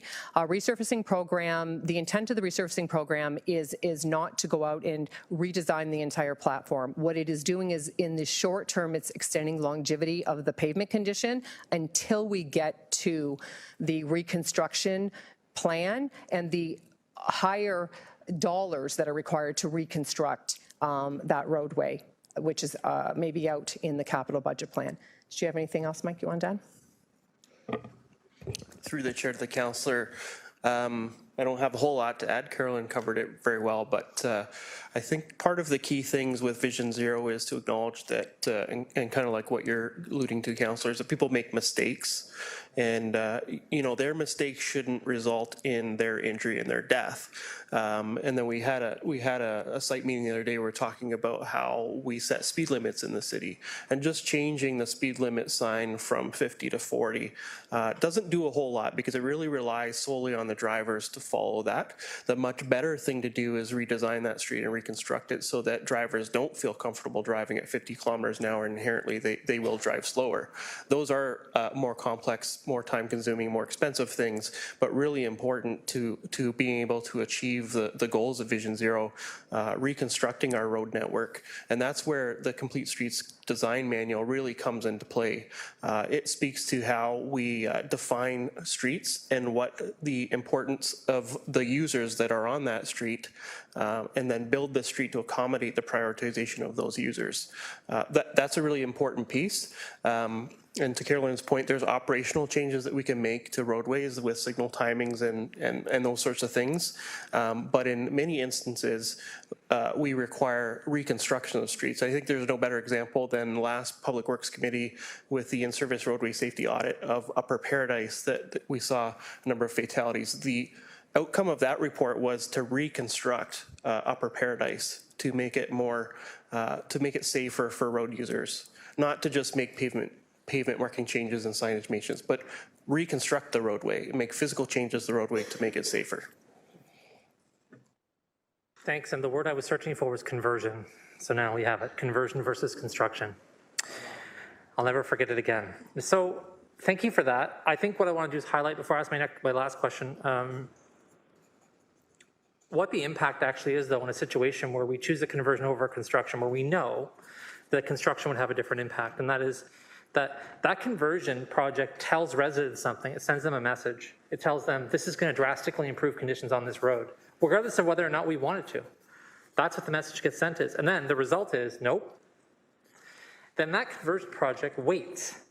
Well, another construction project happens, another construction project happens, and then we come back to this. And you know how geographically that makes sense, right? Well, Ward whatever already had a project done there for conversion, so they're not due for another construction project for X number of years. And so it goes into a queue system where that conversion ends up having quite a long-lasting impact, actually psychologically, on residents. And then it's impossible for us to revisit that from a construction perspective because it seems like the organization doesn't want to go back there again. Weren't we just on Queen Street South? Didn't we just invest X number of $1 million on Queen Street South? So our need to get it right the first time, I think, is really important when we have a queued system like this that prioritizes things based on what's been treated most recently and what's in most dire condition. When we look at asset management, for instance. So I guess I wanted to just ask you to speak to that point of that's where for me the whole system breaks right down. Right, is when we get into that kind of thing. So what can we do to deal with that issue? Through the chair, so thank you for that. So as part of the 2024 budget review process and working very closely with Director Kennedy, there has been a new methodology that staff are working towards where we're looking at prioritizing our capital programs, balancing them against a whole host of different priorities. And as part of some of those initial conversations we were having with the ward councillors in talking about the upcoming 2024 and the 5-year outlook, we are moving towards the prioritization of projects based on a number of different elements. I don't know if Director Kennedy, you want to add anything to that? Thank you. Jackie Kennedy, Director of Engineering Services. Through the chair, I think to your point, Councillor Crutch, as well, we would not go and do a resurfacing on a road that we had planned for some reconstruction and implementation of complete streets. We would look at how to program that in to put the correct solution in, even if that sometimes means waiting a few years. I can't think of an example right now of where we are or of any history that, sorry, let me start again. We would not do a resurfacing on a road right now that we would plan to go in and implement alternates that would reduce the speed and create a better solution for Hamilton in the long run. Councillor Ryle, is that right? Director Ryle. Sorry. Director Ryle. It is. Thank you. Do you want to add anything back to that? No, I'm good. Thanks, Jackie. Okay. Thank you. That's what I really wanted to tease out of the situation is where we are today, right? I think there's all kinds of historical things we're living with in neighborhoods, but I want to know what our plans are going forward, and I appreciate that. My last question is about John and King, which is John and Main, which is the #1 intersection on this report and has been for more than a minute. When we talked about Main Street two-way conversion, one of the implementation strategies that was adopted early on when Councillors Nan and Wilson brought that motion forward was about right-hand turns on reds, which will be coming to later in today's agenda. And there were some that weren't given that treatment. I understand that some of it, if I understand correctly, in the articles I've seen written, it had to do with the Hamilton Street Railway, HSR, those kinds of things, and prioritization of keeping traffic moving. Again, heavy things moving quickly, right? Do you think that we should revisit that? I'm asking because I'm trying to understand how some intersections along there were left in that manner, and I think it contributes, from my very lay person's perspective, to it remaining on the top of the list is not enough intersection control. So I just want to get you to speak to that if you could. Thank you. 20 seconds left on your speaker's time. Through the chair to the councillor, I'll address that question. I think the ultimate solution is the conversion of Main Street to two-way, which includes reconstruction of every intersection with safety at the forefront. When we were making the decisions last year to implement immediate safety measures, there were a number of considerations that we put forward. Maintaining transit is one of them, making sure that at the busiest intersections that transit needs to have movements as part of it. And there were a couple locations where there weren't no right-hand turn on red restrictions. However, at every single intersection, there were leading ped intervals. Leading ped intervals provides far better protection to pedestrians at an intersection compared to no right-hand turn on red, because it relies on the driver making a judgment whether or not they're going to make that movement, as opposed to leading ped intervals where it gives the walk signal early before any other traffic moves. So we weigh kind of the operational features of intersections and what safety tools fit the best for the intersection. There are going to be some intersections that no right-hand turn on red doesn't make sense. But there's other things that we put in place, whether they're geometric changes to the intersection or using other tools such as leading ped intervals to make sure that we're protecting the pedestrians and cyclists if they're using that intersection too. But to make a long answer a bit shorter is that the Main Street two-way conversion really re-envisions the whole corridor and with using physical changes to the roadways, but also regulation changes and operational changes will really be able or enable the city to make Main Street the corridor that it needs to be. I only have 20 seconds left. I might take 22. I apologize. I'll be quick. The last thing I wanted to ask about was the condition of the roads and their impact on cyclist safety. I'll be as brief as I can describing it, but I've already spoken to Director Field about this in yesteryear in passing. There are a ton of bus knuckles in the asphalt around downtown that cyclists can't see until a car goes over them, that make it almost a certainty that people will fall off their bicycles and harm themselves. So can you speak to what we're doing in the short term, medium term, long term to reinforce major bus corridors so that people, because I'm talking about bus knuckles, no one knows, like when you're driving the car down, right? The bus is going down, it pushes the asphalt in and there becomes a U like this, and then a pointy bit of the asphalt sticks up. So that's a hazard regularly around downtown. So could you speak to that issue? And that's your final question. Thank you. Through the chair to the councillor, you bring up a really great point.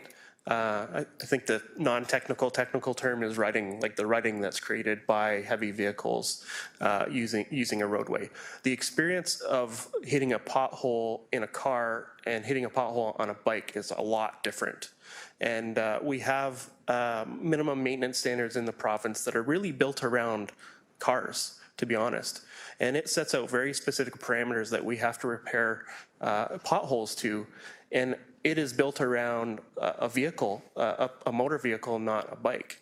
And those, to be honest, those minimum maintenance standards really need to be updated. And there is some work that we're hearing happening where there's going to be a section added to MMS in the future for cycling corridors. So that's positive. In the meantime, we're looking at, and I don't want to speak for my counterpart, Peter Sonolison, Manager of Roadway Maintenance, but we are enhancing our inspection protocols for bike lanes to recognize that the conditions in a bike lane are different than the conditions on a road from the user perspective. Even having leaves collecting in a bike lane is slippery for a cyclist, not slippery for a car. So as a municipality, we're looking at kind of those types of things that we can do immediately to look at how we're monitoring those and repairing them.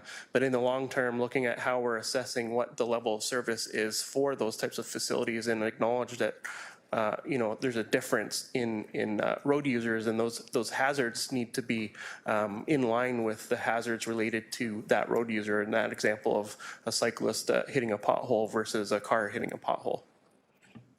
Thank you for those responses. Next on the speakers list, we have Councillor Danko, followed by Councillor Jackson, then Councillor McMeekin, then Councillor Kassar, then Councillor Maureen Wilson, and then Councillor Alex Wilson, and then myself.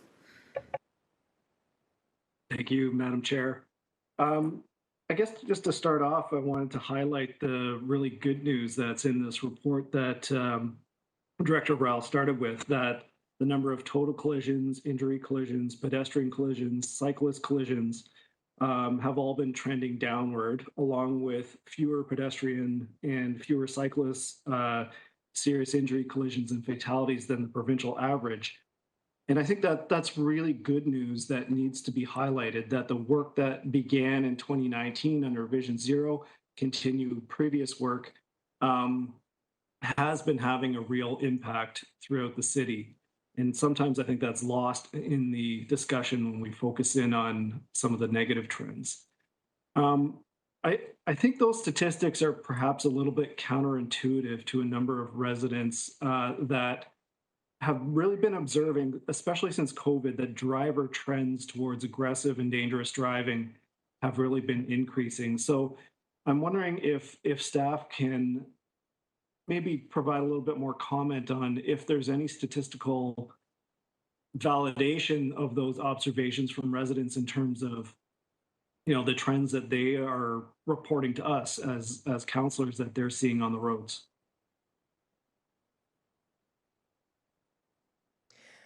Through the chair, thank you, Councillor, for the question. So in working with our Hamilton Police Services colleagues and counterparts on the Vision Zero program, we have had more recent conversations with them that speak to increased speeding and aggressive driving that they've seen on the roadways. And it's also fair to say that I've read some literature, and Mike has as well, that talks to what's just been happening throughout the pandemic and as we're coming out of it on the roadways throughout Ontario. The statistics that were presented in the presentation around the Red Hill Valley as well as the Lincoln M. Alexander discussed the 17% speed-related collisions reported through the police. So it is something that is a topic of conversation as we're looking to, again, not only the volumes, there are driver behaviors that we've witnessed, as well as the difference of the changes in the patterns, which we're going to continue to review and pivot our program that we require to do so with. And it also requires, you know, our continued collaboration with the police services, if I can say, with regards to understanding what's happening where and then looking for selective enforcement and working with them on that front. Thank you. And that was my follow-up topic of discussion, so I really appreciate that. Is notwithstanding that we are implementing red light cameras and automated speed enforcement, there's certain things that only police can do in terms of enforcement. And that's something that I hear regularly from residents is requests for more police in their neighborhoods, more enforcement, more neighborhood enforcement in terms of even small things like going through stop signs and the perception of speeding. But really, you know, as you said, it comes down to speeding 17%. And also, I think I saw distracted driving being 19.4%. And those are things that we can't address through, you know, city means, that we need that collaboration with police. And I know through the Vision Zero work that we do have a dedicated meeting group with police, but I'm wondering how we allocate those police resources, because police do have dedicated traffic enforcement officers, but how are those officers actually prioritized and, you know, given tasks to do throughout the city that have the most need? Is that a question for staff, Councillor, or you're just speaking to operational decisions of Hamilton Police Services? That's a question for staff, because it's part of the Vision Zero meetings and work for our staff. Okay, over to you, Director. Through the chair, so thank you for the question. So we do have quarterly touch points meeting with the Hamilton Police Services, and I was at one of the more recent ones where there is very good dialogue happening between our road safety group and the Hamilton Police Services representatives on, for example, collaboration on more information, so around speeding, distracted driving. So those conversations right now are occurring at the table, and we're sharing data very accessibly between the two parties. When it comes down to directing their everyday activities, we have no jurisdiction on that. However, any speed-related matter that's sent to our attention, we do send it to them, looping them in, and we do request selective enforcement when they can. So again, it's a continued partnership with us just presenting and providing data and sharing it amongst each others, and then talking about how we need to advance you know, the program. I also like to note that we did share a copy of the annual collision report with them, so this information they are aware of, and this will be continued dialogue with them on how we strategically deal with what we're seeing on the roadways. Thank you for that response, Councillor. Perhaps a question to our board colleagues that serve at the Hamilton Police Services would be to get a quantification of the results of operational changes related to the questions you're asking as a result of participating in these collaborative meetings on a regular basis. So I'm going to pause there and bring you back online for your next question. Thank you. And I think also a discussion about police resources and making sure that police have the resources that they need in order to adequately participate in traffic enforcement, because my understanding is a lot of their resources, because they're so understaffed, get siphoned off to beat duties instead of traffic enforcement. If I could focus in on a moment just for the Upper James corridor, because this is something that I've brought up year over year, and it's continued to be an issue as one of unfortunately, one of the top high frequency road collision segments and also intersections. So I believe there is in-service roadway audits that are underway now. We're also doing some long-term planning for the Upper James corridor. My question is on timeline. So when do we expect to have some specific recommendations and be able to bring those actually to construction for Upper James?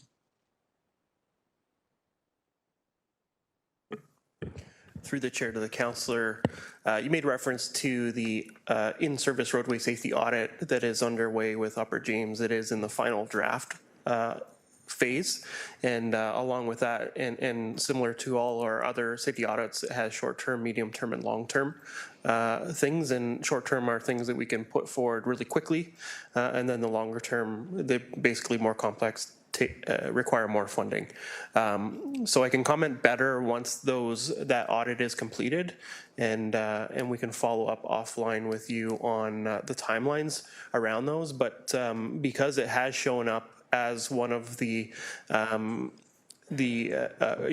in the city that experiences the most frequent, next to Queenston Road, I think, frequent collisions, it is a priority for us to introduce interventions to try and reduce that and get that corridor and other corridors off of that top 10 list, ideally. So we would look to action those with that in mind. But at the same time, you made reference to the longer term study, which I think really is, the future of re-envisioning the corridor with all of those things in mind. And in those cases, we would forward the results of it in-service roadway safety audit to be considered incorporated into that study and ultimately the reconstruction of the corridor that would follow along with that. Good to hear. Thank you. On the Vision Zero work that began in 2019, there's so many things that are ongoing. For example, the fact that we're already doing a review of No Right on Red and leading pedestrian intervals citywide. That work was begun a year and a half ago. But I believe we're also doing some advocacy work on vehicle design and performance, and that's something that comes up time and time again. The fact that modern vehicles are so much bigger, that they are so much more high performance, but at the same time, they already have inbuilt features that could make them much safer by limiting them to speed limits and, self-stopping and things like that. So is there advocacy work that we can do as a municipality to help advocate on behalf of actual vehicle design parameters from the auto manufacturers? Thank you, Councillor. That brings you to your time. Steph? Through the chair, so thank you for that question and comment. So from the perspective of the changes in the vehicle and the legislation that's coming through from the province as we move forward, any advocacy with regards to, where that may fall and timing and what that may look like, we would support absolutely something going either to MTO or to the province with regards to what you're speaking to, for sure. Okay, thank you. Thank you. And next up, we have Councillor Jackson, followed by Councillor McMeekin. Thank you, Chair Nan. Director Ryall, thank you so much for your presentation and update on the annual collision report. I'm glad Councillor Danko mentioned about during the pandemic, obviously there were far less volumes of vehicles on the road, but the ones that were on the road were taking advantage of the empty roadways to turn them into their own Cayuga speedways and Indy 500s. And I remember the last 2.5 years, I think the majority of my past councils, the 6 of us returning to this body, and even in the beginning of this year, we're commenting, Chair Nan, about the muscleheads and the knuckleheads that seem to be increasing on our roadways and how we were going to deal with them. And former acting director Mike Field, Mike, I just want to again publicly thank you for the stellar job you did filling in for 2.5 years. So Councillor Danko asked my question on that point, and I think Director Ryle, you gave a commentary on that. Can I ask Director Ryle, you mentioned about as part of Vision Zero's traffic safety measures, you mentioned 10 red light cameras to come on the scene in the next year, 24, 25, which is awesome news. You did not, unless I missed it, you didn't mention though about ASCs, photo radar cameras. I believe, Chair Nan, we only have 2 in our inventory, and the sooner we can multiply that number by a huge amount, the happier my constituents overall will be. Through you, Chair Nan, to the Director for comment on when we can purchase and bring a report forward for more ASCs. Through the chair, so thank you, Councillor, for that question. So ASC is a program that currently we are putting a business case forward with regards to take a look at how we can advance the number of cameras throughout the city, potentially in 2024. So it's fair to say that hasn't come forward as part of the budget review with senior staff, and it hasn't come before council yet. However, it is something that we are talking behind the scenes on, and there'll be next steps around that. In stating that, in stating that the issue we have with bringing additional cameras online has to do with the processing of the tickets that are sent out to the public, because currently right now they are moving through the provincial court system. So we're working very closely with our colleagues on the number of red light camera infractions as well as ASC, and we work with them collaboratively on, again, just from a volume perspective, what we're able to process currently under the current regime of it going through the court system. So there is other work happening in the background that I'm not going to speak to today, but it is good work that's happening between a number of the divisions throughout the corporation and how we're looking to expand the program so that we'll be able to incorporate as many ASC cameras as we wish in coming years. Director, from a Ward 6 standpoint, I don't think I'm alone. The sooner, the better. That I understand the court logistical impediments, potentially, Chair Nan, but from both perception and reality standpoint, I can't tell you how much the one photo radar camera for a few months last summer and fall in Ward 6, the overwhelming sentiment of applause and appreciation my community had for it, and they've been clamoring for the photo radar cameras to come back. Citywide traffic safety audits, just picking up again, I know Councillor Danko, I believe you, Chair Nan, I believe 1 or 2 other members of council, past term and or beginning this term, paid some money out of their AR funds to do, I think it was about $150,000 to $200,000 to do a ward-specific traffic safety audit. Now, I held off the last couple of years, Chair Nan, getting to my question to the director, because I was led to believe, and forgive me, please correct me if my memory was flawed, I was led to believe earlier this year that a citywide traffic safety audit, and maybe it's been part and parcel of the presentation today, but I need that reaffirmed and reassured that I don't need to put out funds necessarily for an East Mountain Ward 6 traffic safety audit with my own funds, because we will use the other ward traffic safety audits as a template, either for other wards and or I thought I heard a citywide traffic safety audit would be done that would encompass and overlap the entire city. Director Ryle, can you, hopefully you understood the gist of my question through you, Chair Nan, please. I would also want to hear. Oh, well, thank you. Good company when I'm with the chair on an item. Good. Yeah, through the chair. I'm going to defer to Mike to answer that, because there is some history on this that I'm not maybe fully understanding, so I'm happy to have him answer it. Perfect. Manager, please. Through the chair to the councillor, I understand your question, and I think there's elements within this year's annual collision report and in past annual collision reports where we are assessing safety performance across the entire city. and we are wanting to use that data to inform decisions and make evidence-based decisions from a citywide perspective. Carolyn also made reference to the Vision Zero action plan expiring in 2025 and bringing back a renewed Vision Zero action plan either then or before then. And part of that it requires us to look at I'll call it, I think I've called it a forensic analysis of the Vision Zero program and identified what's worked and what hasn't worked, what we can do better. That work is ongoing, and Councillor Danko made reference to it as well. And that there's a motion later on about no right turn on red and expanded use of leading ped intervals. That work has already begun and is going to lead to systemic recommendations for the whole city.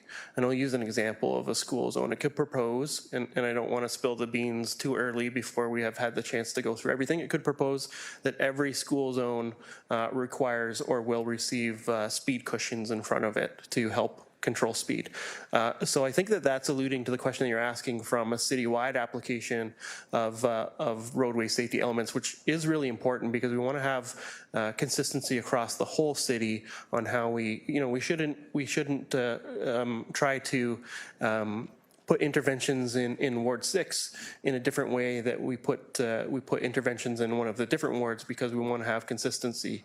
Once we know something works, it works. It doesn't matter if it's in one ward or the other ward. So we are working towards having the broader solutions for the city and hoping that we can reduce these, the request of wanting to do ward-specific studies and leverage these more broader things that we can do. When it comes to the ward-specific studies, I think there'll always be a place for them, but maybe not quite as comprehensive and large as what has been done to date.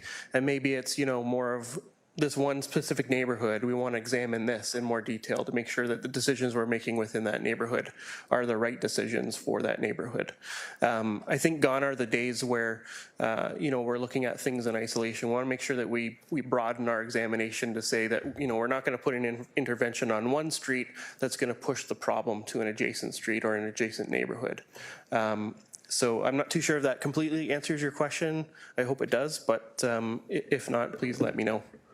That was a nice elongated answer, Manager Field, to my very short question. So if I could just ask bluntly there, Chair Nan, just to wrap up on this point, Manager Field, then did I hear correctly, Councillor? Yes, I supported 2 or 3 other wards to do their ward-specific traffic safety audits. However, if I've heard you correctly, Councillor, even though I made a commitment during the last election, if lucky enough to be re-elected, I would push forward with the Ward 6 traffic safety audit and fund it. But if I've heard you correctly, Councillor, if you could just maybe pause, hold off, we may be able to get there citywide, which would encompass Ward 6, hopefully over the next year and a half. Through you, Chair Nan, is that a fair, accurate interpretation, Manager? Through the chair to the councillor, yes. And then also, though, no one knows what's happening within wards than the residents and the ward councillors themselves. And if there's ever, an instance that, the residents or the ward councillor sees a pattern or sees an opportunity to make improvements within their ward, we always welcome those conversations. So in the interim, if there are specific concerns that any ward councillors have, then we want to have those discussions and bring those forward to help determine what we want to focus our energies on. Much appreciated. Thank you so much, Chair Nan. Thanks, Manager. Thank you, Director. Thank you. On to Councillor McMeekin, then followed by Councillor Kassar. Thanks, Chair Nan, for that, and thanks for the presentation. It's the kind of stuff I like to read late at night, because you kind of get your engines wound up. You feel like you're actually accomplishing something when you see the stats, and you know that we're doing some really good things. By the way, thank you for all the speed bumps out in Ward 15. They are inarguably probably the single most prominent and enjoyed activity that the City of Hamilton delivers to the beleaguered, the perceived beleaguered taxpayers out there. It's working very well. Thank you, thank you, thank you. You can put a speed bump anywhere you want in Ward 15. Right? Yeah. I had shortened it a little bit because of Councillor Jackson's. He was onto the automated speed enforcement issue. As you may recall, Council not that long ago endorsed a resolution unanimously, affirmative resolution from Cambridge, requesting that we in turn request and ask other municipalities to request that the province amend the Traffic Safety Act or Highway Traffic Safety Act so as to broaden the potential base of the otherwise quite restrictive areas where we could use these automated cameras. And I just state that. You may have a comment on that.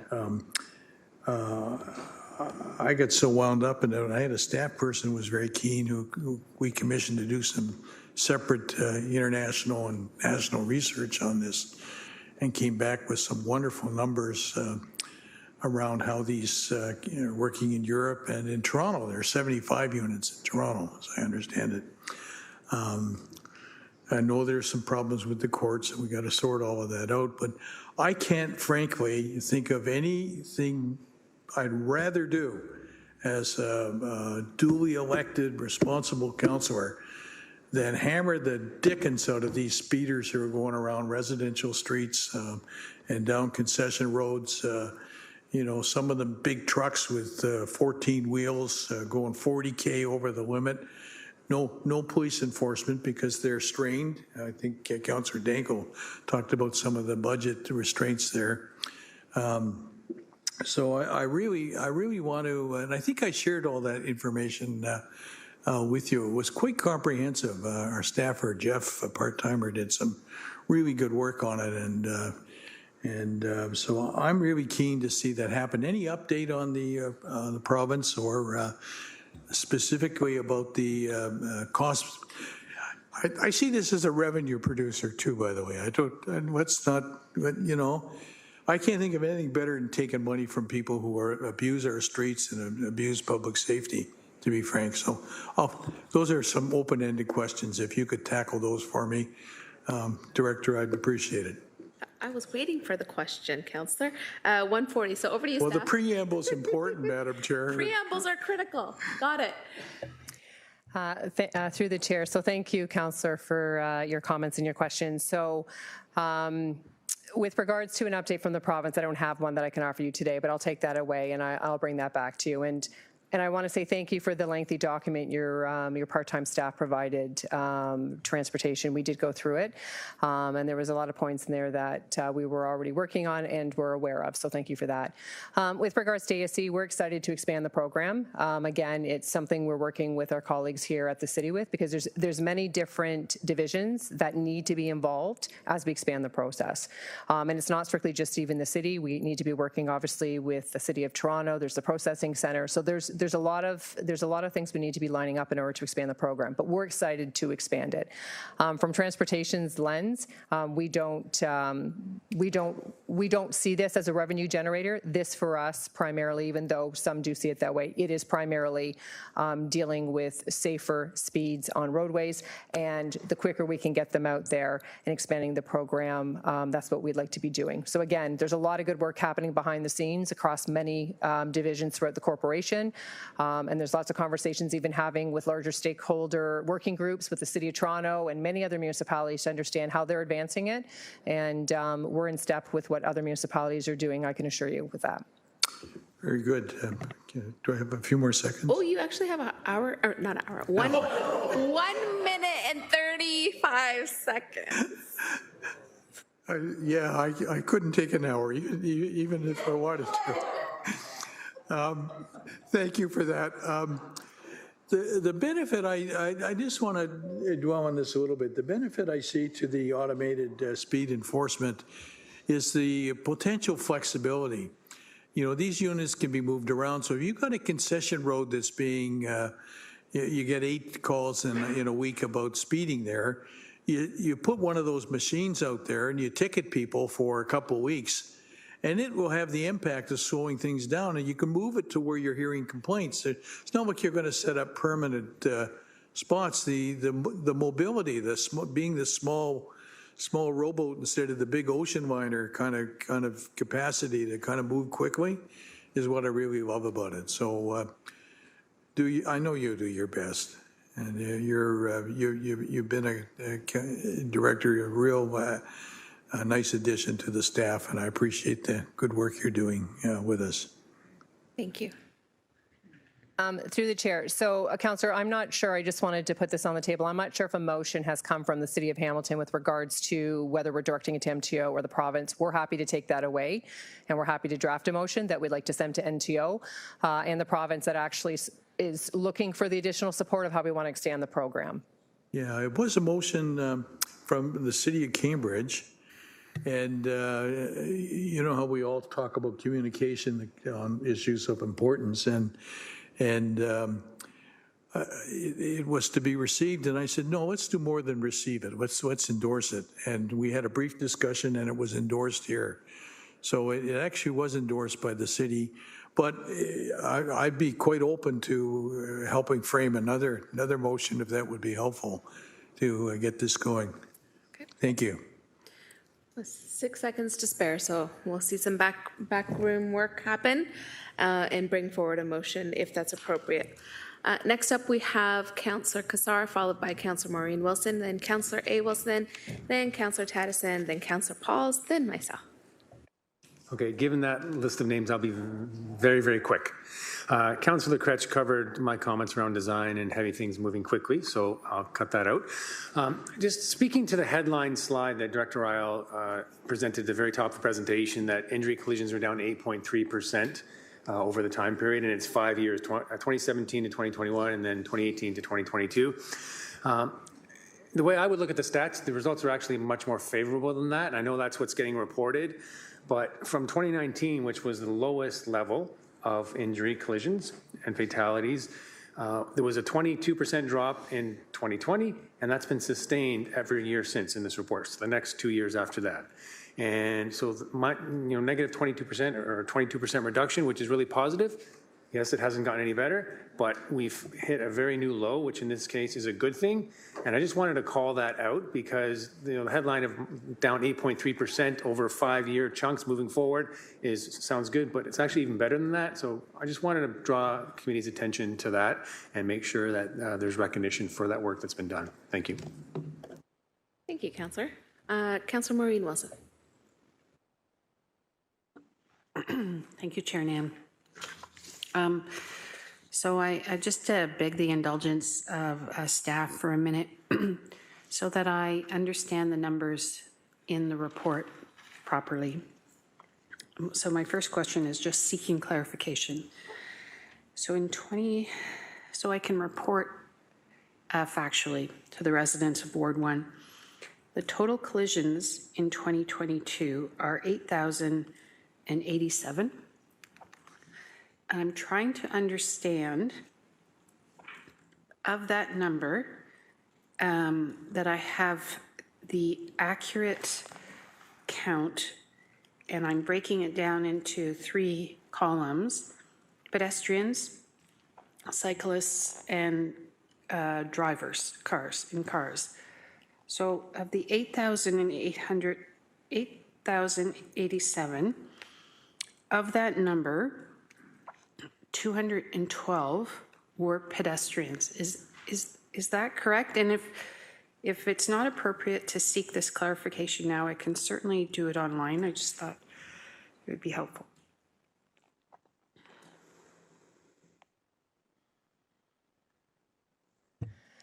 Through the chair, so Councillor, if you're referring to page 23 in the report with the numbers you just gave with regards to the pedestrians, that's correct with what you've said. Okay. Are we able to account for those, of that number, what pertains to pedestrians, what pertains to bikes, and what pertains to cars? If I could, through the chair.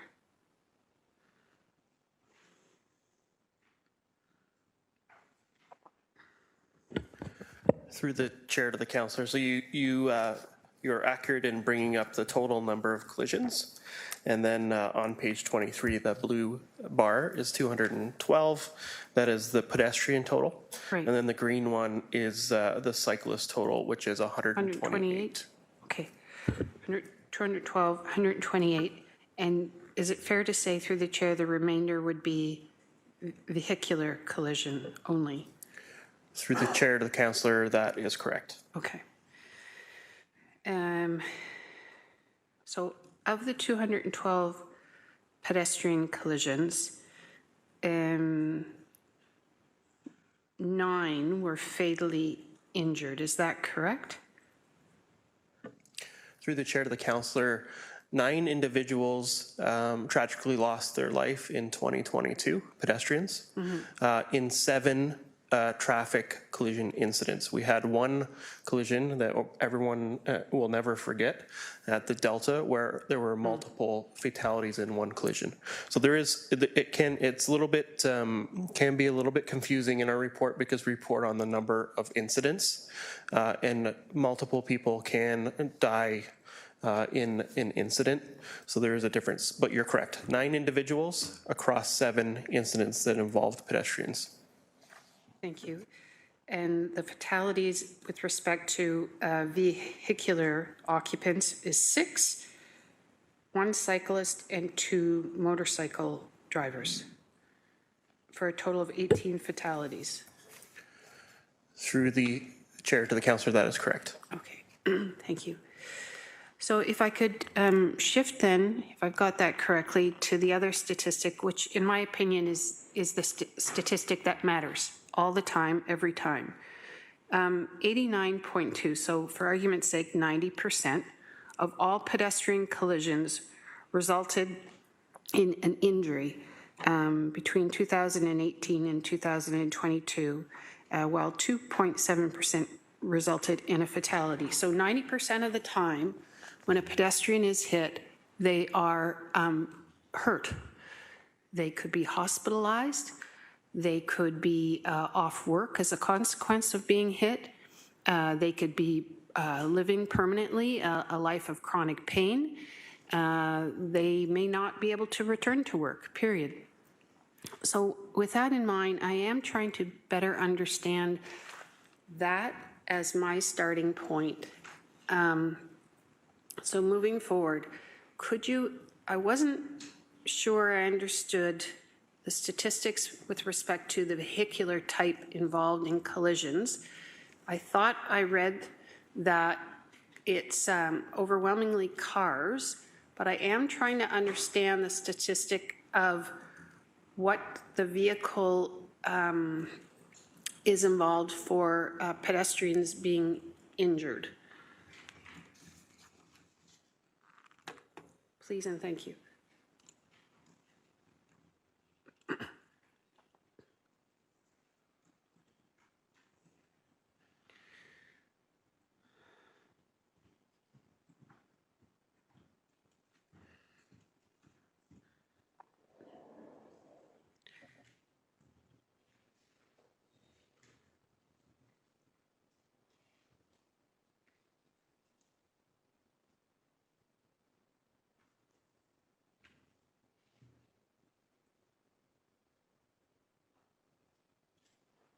Then the reason, Chair, while staff is looking that up, I'm asking is there have been a number of studies out, primarily in the United States, that show that most of the people who have been hit by vehicles, they would have survived had the vehicle been a car as opposed to an SUV or a truck. So while I appreciate that the number of collisions is higher for cars, I am trying to see if there's a relationship or what the relationship is, if any. Another study published in the Journal of Safety Research in June of last year found that while SUVs and trucks made up just 26.1% of pedestrian and cyclist collisions, they accounted for 44% of fatalities. So I'm wanting to know if in our jurisdiction are we seeing any such relationship, through the chair? Thank you. And that'll take one of the questions I had off the list. Through the chair, in referring to the data in the collision report on page 28, the bottom paragraph talks to intersection pedestrian collisions by vehicle type. Okay. So it identifies that the vehicle types of most intersection-related pedestrian collisions was the car at 76%. It's followed by the pickup truck at 9.9, van 5.6, bus 3, and then it continues down to motorcycle 0.3. So that's the bottom of page 28 with regards to intersection pedestrian collision. So it talks about that on that page. If we move to the bottom of page 30, when we're dealing with cyclist collisions by vehicle, there is a bottom paragraph that talks to the vehicle type again. The car is at 82.2%. Pickup truck is falling around the 9.2%, so similar to what was recorded for the pedestrian. And then it makes its way through the other types of vehicles as well, down to the 0% when everything's accounted for. Okay. Chair, just so I understand, thank you very much, Director. So if just to make sure I'm clear on this, going back to page 29 of the report that you referenced, the vehicle type of most pedestrian collisions that occurred on road segments was car. Does that answer my question? That is of injury, though. What is the relationship between vehicular type and fatality and injury?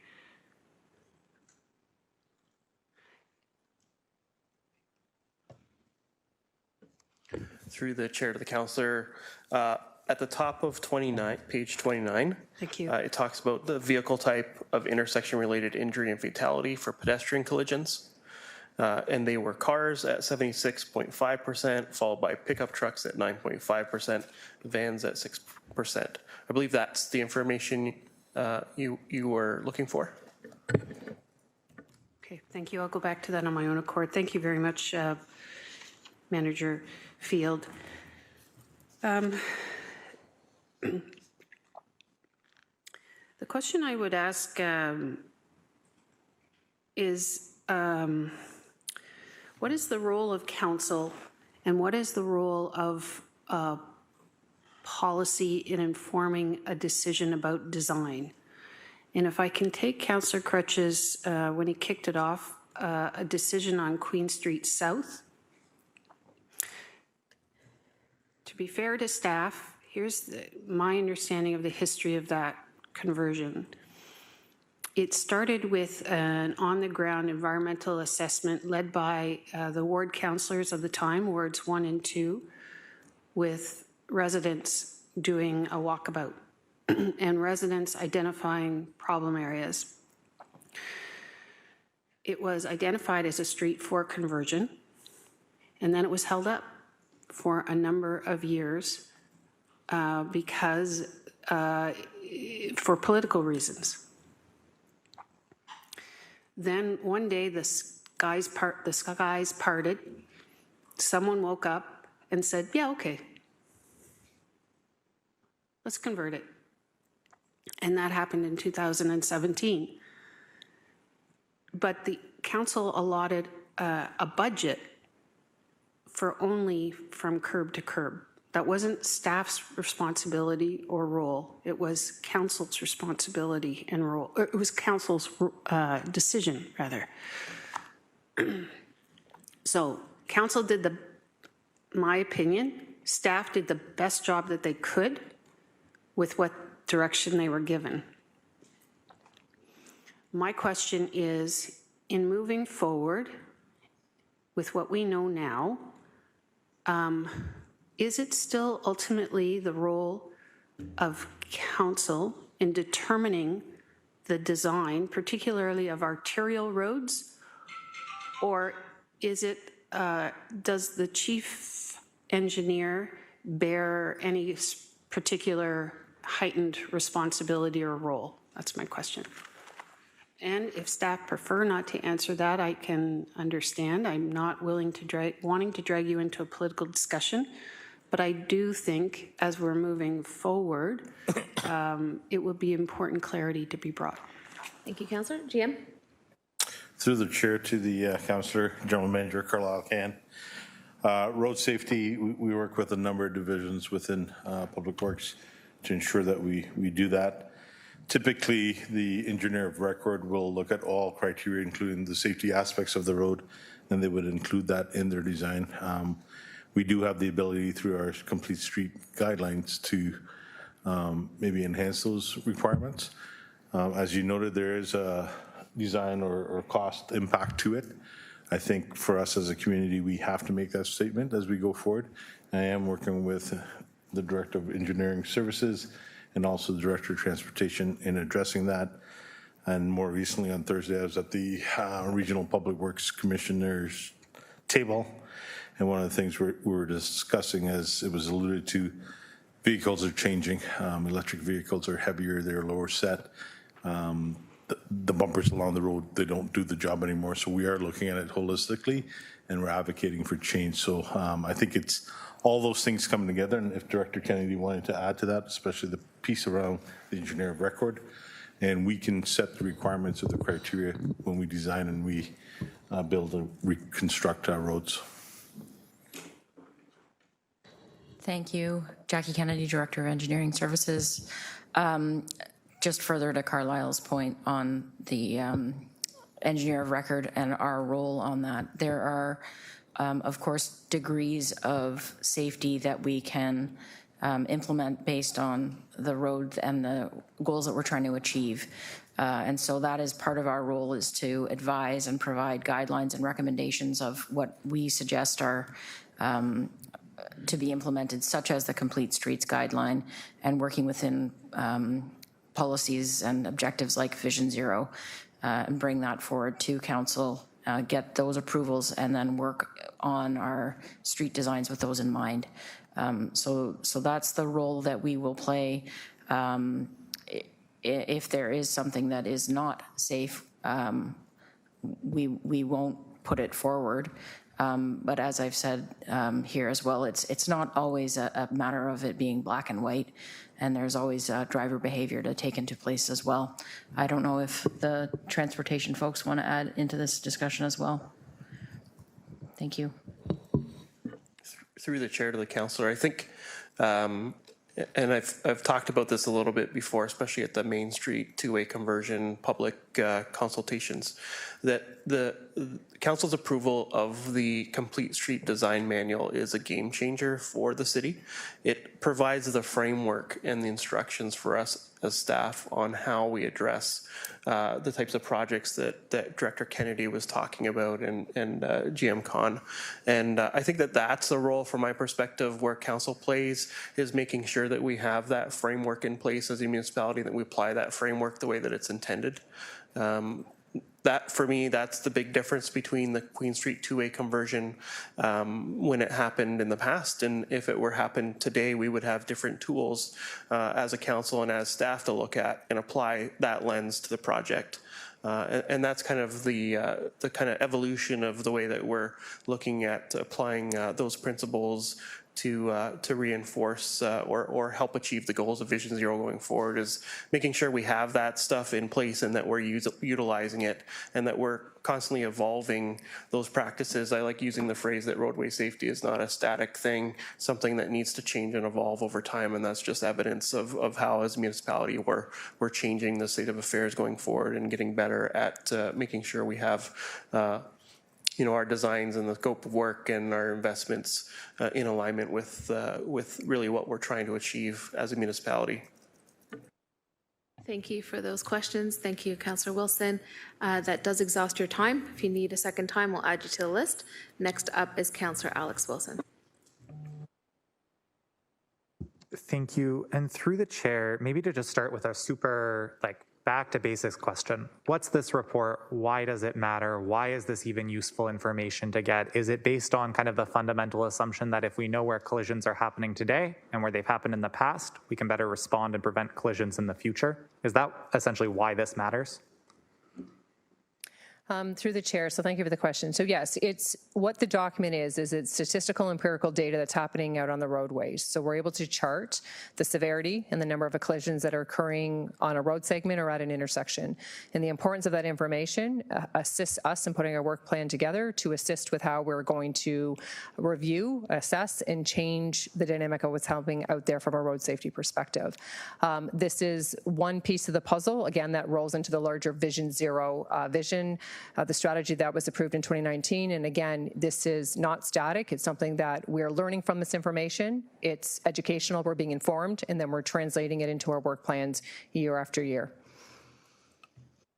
Thank you. And through you, Chair, what are the data points that we're doing? It talks about it in the introduction. We don't need to kind of read from the report, but what I read was we're taking an HPS data set and we're taking a collision center data set. Are those the two data sets that go into this collision reporting? And is there a third or further sources of information that go into our collision numbers? Through the chair to the councillor, our data set is constructed upon those two things that you referenced, Hamilton Police Services collision reports and the self-reporting center collision reports. Those are the two. We do not, as the city, apart from Hamilton Police Services, we don't generate collision reports. Those are all generated by those entities. And they're key to us populating the collision database. That's what we, within the Transportation Division, manage, is the collection of that information, the entering it within the database, and then this annual collision report is an expression of an output and queries of the database. Thank you. Through the chair, something I heard a couple of times when we were talking about the solution side. So in discussion, not so much in the report or the presentation, but in discussion, something I heard was that resident feedback, councillor eyes, really, really helpful in understanding on the ground realities. Where is resident feedback in this report? Or is it not there because of the data sources and that's just not what this report is? I guess that's we've talked about how it's valuable. I'm asking if it's included in this report.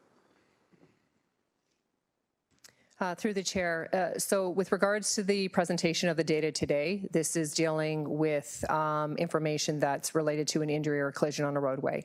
Anything to do with a resident inquiry is directed, and depending on how we receive it, it comes into traffic ops as an example. We log it there, we assign staff, and then from there we take a look after our assessment and then contact the ward and or the resident back with a resolution. So anything to do with road safety matters that are coming into us through an email or a phone conversation, we're logging them separately. These are dealing with the statistics of the collisions and what was happening on the roadway that were reported through working with police services, MTO, et cetera. Thank you. And through the chair, again, this is just getting a line of sight on what is this number and where did it come from. But if I lived on, say, Old Ancaster, to use a Ward 13 example, and that rail trail crossing, and I see a near collision involving a cyclist, and I report to the Public Works team that near collision's not there. Similarly, if I was involved, say, as a pedestrian or a cyclist in a collision at that intersection, but I walk away, I was tapped by a car, they stopped in time, there was no vehicle accident, understanding that's different than what's reported. But I guess I'm asking, is there value in also having that number in this report or having that data in this report while distinguishing it has a different amount of accuracy, it tells us a different thing, it's a self-reported kind of report, maybe from someone not even involved in the collision, understanding it's a different number, it tells us different things, but is it valuable as part of painting this picture about where collisions are happening in our city? Through the chair, so you're raising a good point. I'm going to maybe defer to take that away, and then we can come back with maybe with how we may try to incorporate that moving forward. It is based obviously on somebody contacting the city and reporting what had happened, whether they saw it or whether they were implicated in it, because these are dealing with collision statistics. So we'll take that away, and we'll see if there's an opportunity somehow we can add that into this. Thank you. Through the chair, it seems like if what we are trying to do is say, here's where the danger is today, and that's why we're going to do things about where the danger is tomorrow, having as complete a picture as possible, but also honoring resident knowledge and telling them we heard you. We do hear what you're saying. We understand with our actions as well. I think that's just showing that we're listening is a big part of that too. So I can see multiple values. But on the note of the metrics that are in here, building off of what I think a lot of folks are asking, I guess my question is just, is this the clearest way that we can be talking about this? And I think my first question is, can we lock in our nouns with definitions? So for example, what's the difference between a fatality, a major collision, or a major injury, and just an injury? And can we report consistently on those three terms throughout the report? Because major injuries, for example, come up in the terms of Vision Zero, and they come up in context of, in this report, road safety reviews and what triggers a road safety review, but then they don't appear in any reporting of numbers or things like that. And so we don't actually have a line of sight on how many major injuries there were in many of the aggregate numbers. So I guess that's just a very specific example. I'm more so asking, can we have, as page 1 in this, a list of terms that are specific to road safety, are nouns, these are the types of reviews, these are the types of collisions, and then are we able to have data reporting more consistently across those nouns in future reports? Through the chair to the councillor, I think having a definition of terms is a great suggestion to have within the collision report. The terminology that is used within this collision report is defined or set by the province, and those are, it is an output of the forms that police services have to fill out those collision reports. So the terminology is defined, and we don't have a lot of flexibility as a municipality to define those terms. So it's hard to, even though we would like to have a little bit granular data within those collision reports, it's really up to how those forms are standardized by the province of Ontario. I guess the benefit of is that we can have direct comparators to our other municipalities in the province as a whole, because we're all tracking and speaking to the same things, and the definitions are set by the province. But it does limit our ability in some instances, as you're pointing out, to define what exactly an injury is. But in the most part, injury, and we can add this within the definition, injury is not, I think I've made mention, a scrape or a Band-Aid. It's where someone had to go to the hospital. So adding some context with those definitions, I think, is an important distinction, and we can take that away and see if that's something we can improve upon with the next addition.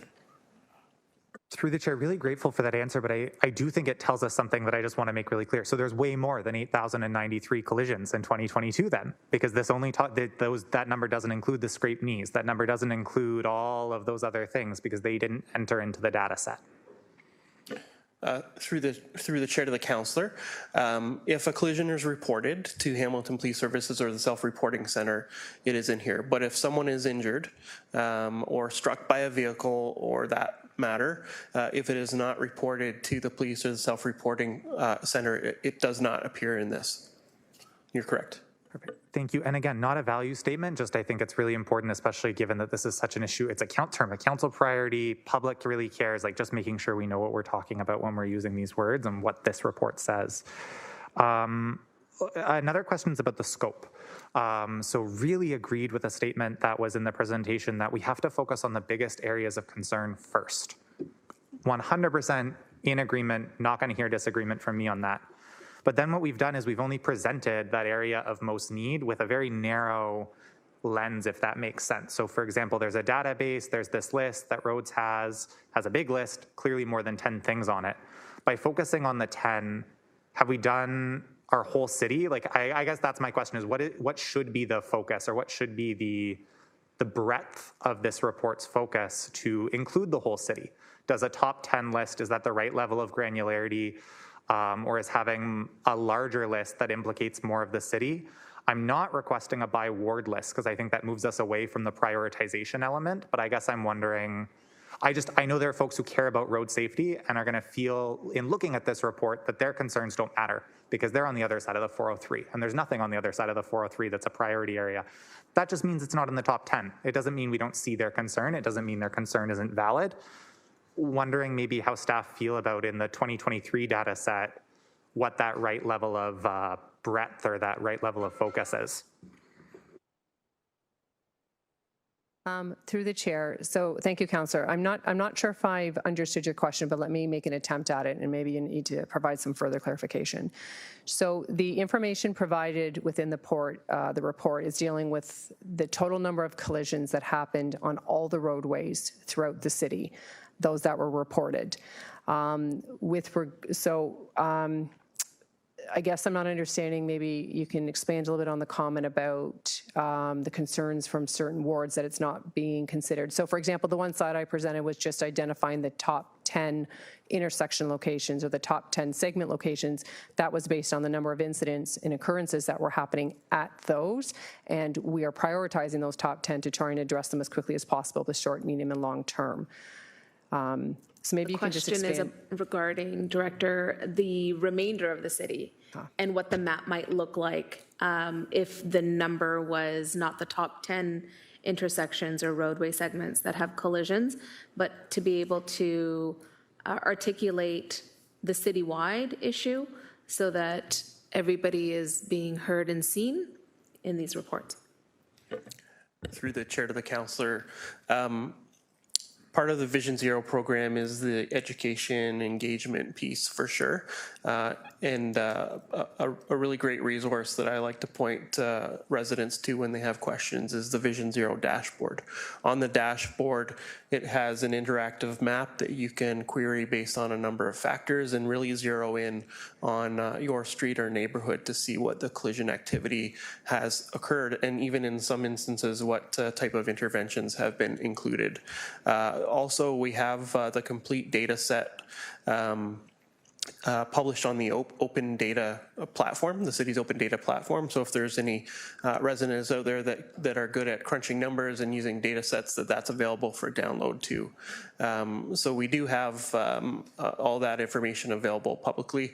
The other thing too is that within the collision report, we're just representing the top 10 locations in the city. And to your point, there's more. There's a big list. We do rank every single intersection and road segment in the entire city, and it's called a network screening list that we utilize within the transportation section to guide roadway safety efforts. So we're not just solely focusing on the top 10. We expand it, but this report is highlighting the top 10 locations, what is a representative of what we believe are highlights of where we need to really focus efforts on. Do you want to do a supplemental and put your time? That was my last question, but if I could just be very, very clear with what I was saying. Absolutely agree. We're just focusing on a certain amount of priority in this intersection. My question is, from a communications perspective and a city building perspective, we could have picked 3, we could have picked 5, we could have picked 50. Just some thought as to, is 10 the right number? And so I think that's been heard, and look forward to next year. Thank you. Councillor, next up we have Councillor Taddison. Just picking up from good Councillor Alex Wilson's statements about teasing out some of that data. Am I looking at this and this report, am I understanding that basically increased density equals increased likelihood of accidents?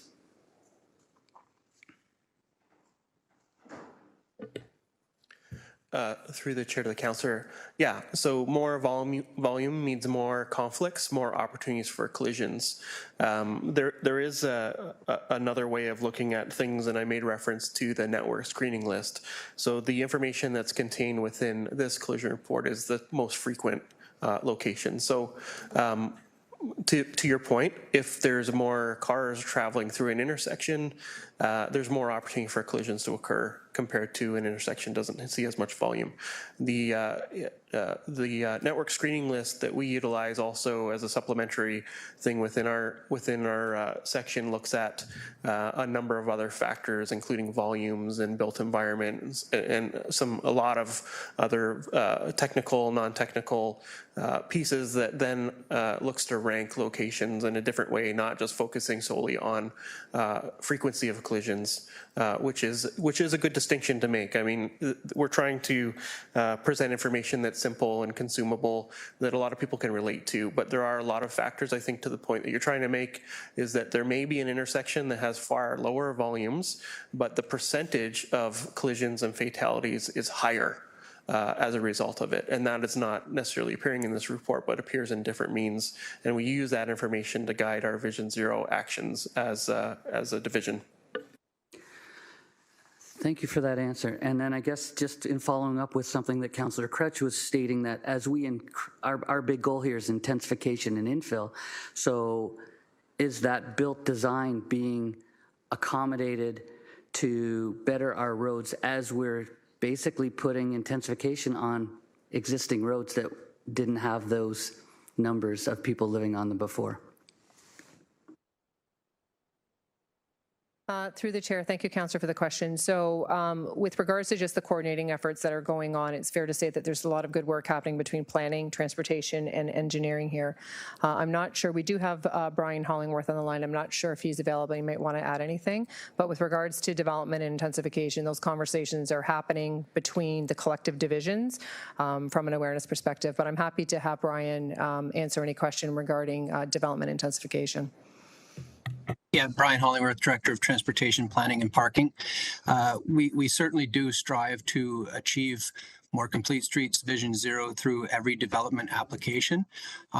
It's probably easier on the large ones, the large subdivision plans, where we can build the streets from day one following our complete streets guidelines.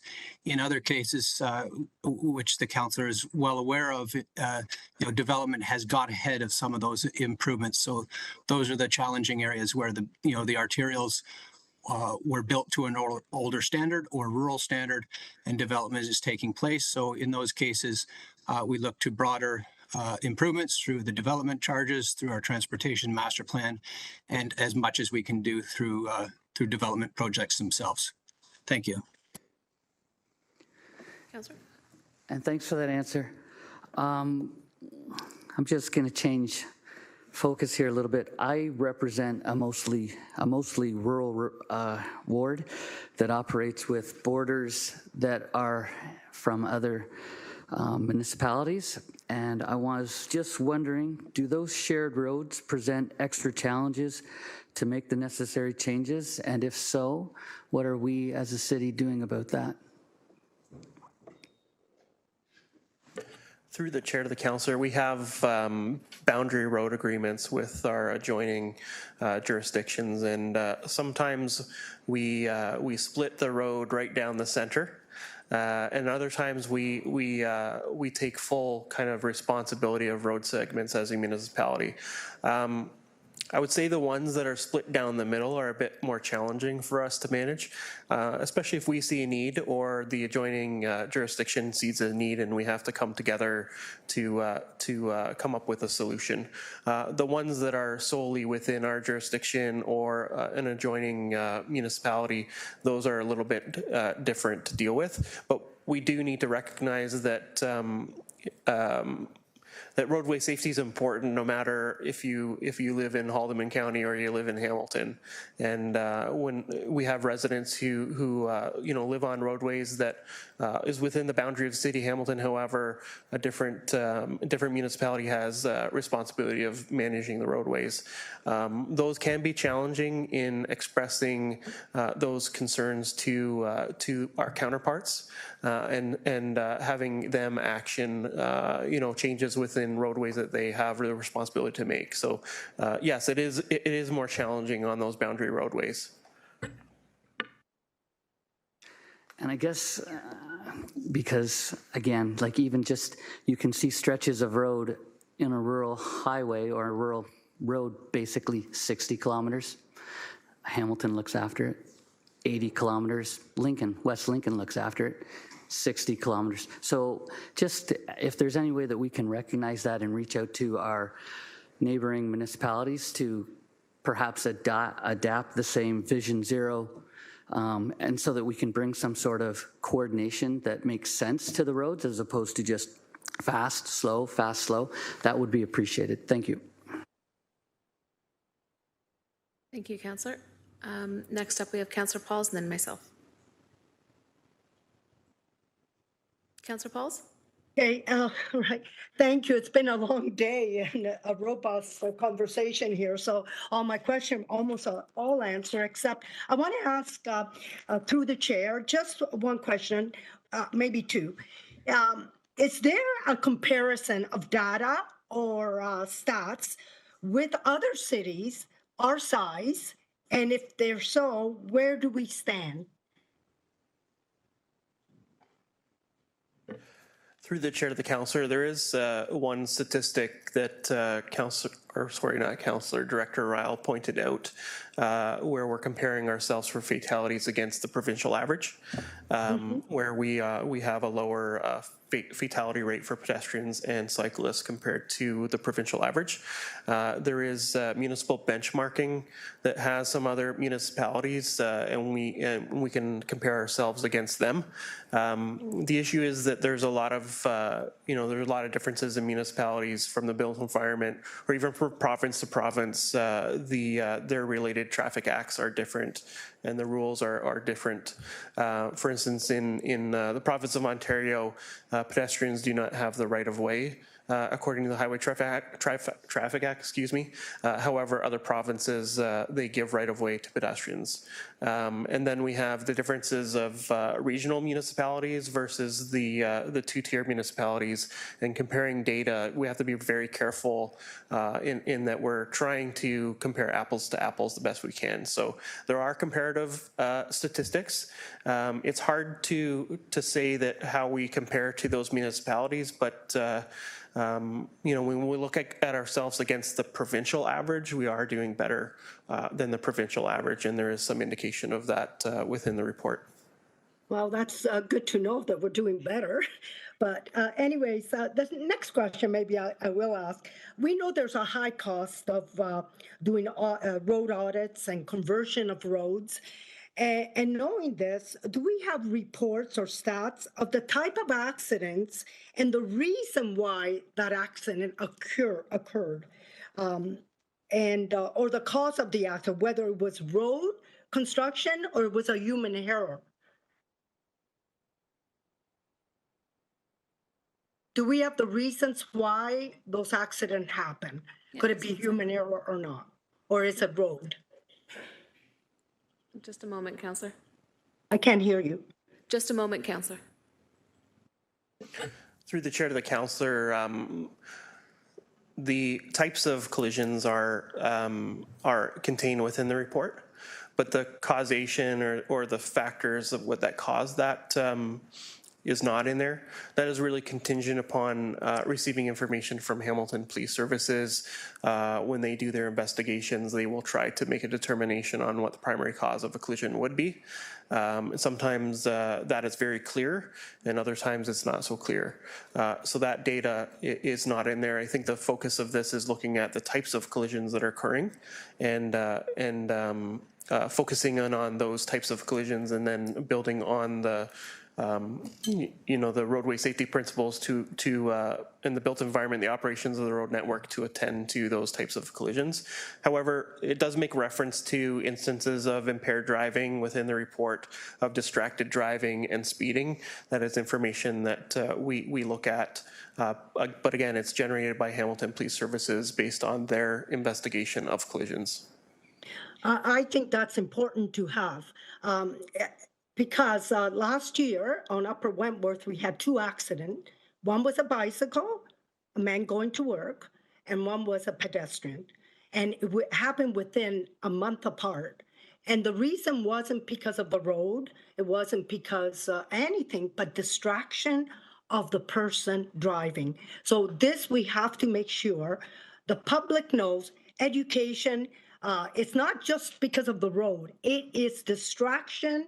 And if you saw that report about that bicycle accident, the gentleman was trying to get a cigarette while he was driving, and he didn't look in front of him. So it was a real sad, and a 50-year-old man passed away riding his bike. So I think we should know why these accidents are, the stats. What are they? Why are accidents happening? So I think that's very important to know. But anyways, I want to thank you, Director Field and Director Ryle, for all you've done. I think it's very important work you're doing. Thank you.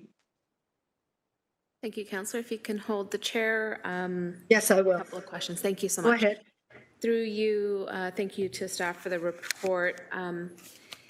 I think I just want to go into, yes, open data is critical for transparency. It is helpful in terms of informing our decision-making. It is critical as it relates to building the awareness of the experience of collisions and major injuries, fatalities occurring on our roadways across Hamilton. But the piece that is the most critical for accountability for our residents is what are we going to do as a result of the data? And so I wanted to, sharing the priority among many Public Works Committee and Council colleagues in terms of wanting to be laser focused on what are we doing about roadway safety and what are the outcomes of the work that we're doing. Could staff please comment through you on how are we able to link this report to the actions that the city is taking? You mentioned and referenced the annual Vision Zero report. Then there is the renewal of the report that's coming in a couple of years' time.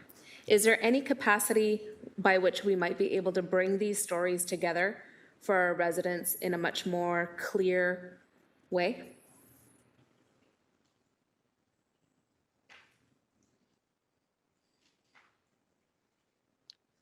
Director? Through the chair, so thank you for the question. I think from my lens, the real way in how we're linking, obviously, the information we're providing here today is we're identifying what is happening on the roadways. And from that, work plans are being created, and whether it's looking at the, whether it's putting additional, we'll say, infrastructure out on the roadway, whether it's red light cameras or it's automated speed enforcement, or it's looking at different roadway changes, again, signage, pavement marking. That for us is occurring on a daily basis. So when these, for example, inquiries or requests or what we've got as part of this report in front of everybody, that it forms part of our annual work plans. And again, through the budgeting process, we put projects forward, and then we're moving the bar forward, obviously, on trying to address the safety concerns, if they're not short or medium term, through that capital process. The Vision Zero program talks to a larger program on a whole host of toolkit items that we're trying to deliver on. But I think with regards to just what we're seeing here and how we prioritize our work plans yearly, that is how we're trying to make that major connect. Whether, again, it's adopting and incorporating complete streets, whether, again, it's us doing the reduction to the 30K in school zones as another program, the right-hand prohibition review work that's underway. So there are bodies of work based on what we're seeing here, based on our inquiries that we're hearing from Public Works and the community, that we are taking away and we are advancing. And again, all of these are continually going to be shaping how we're going to be modifying the Vision Zero program as it comes forward in 2025. We're not waiting till 2025. We're pivoting based on what we're receiving now and incorporating that yearly through the different programs and working with our partners. But again, we will be capturing all of those changes in 2025 as we come back with that report. Thank you. Through you, Chair. So recognizing that this is 2022 stats throughout the year of all of these individual incidences that occurred that resulted in injury, that resulted in fatalities, the policy change we've made where should a fatality or serious injury occur, an in-service review, safety review will take place. Once that in-service safety review takes place, then there is a suite of actions that occur that staff identify that are immediate, mid, and long-term. It occurs to me from not only the perspective of the questions I get asked by media, but also from the perspective of questions I get asked from residents. When they see these statistics, the question that always comes up is, what's the city doing about this? And we've already been doing things about this, but there's no kind of coalescing of that information in the context of this report. And I just wonder if there's an ability to do that. Perhaps this report comes in November instead of October in order to enable some of that reporting, recognizing that you are preparing your annual report of this is what we've done, this is what we're focusing on for the next budget season. Through the chair to the councillor, within Public Works, we take road safety as paramount. It's important to us.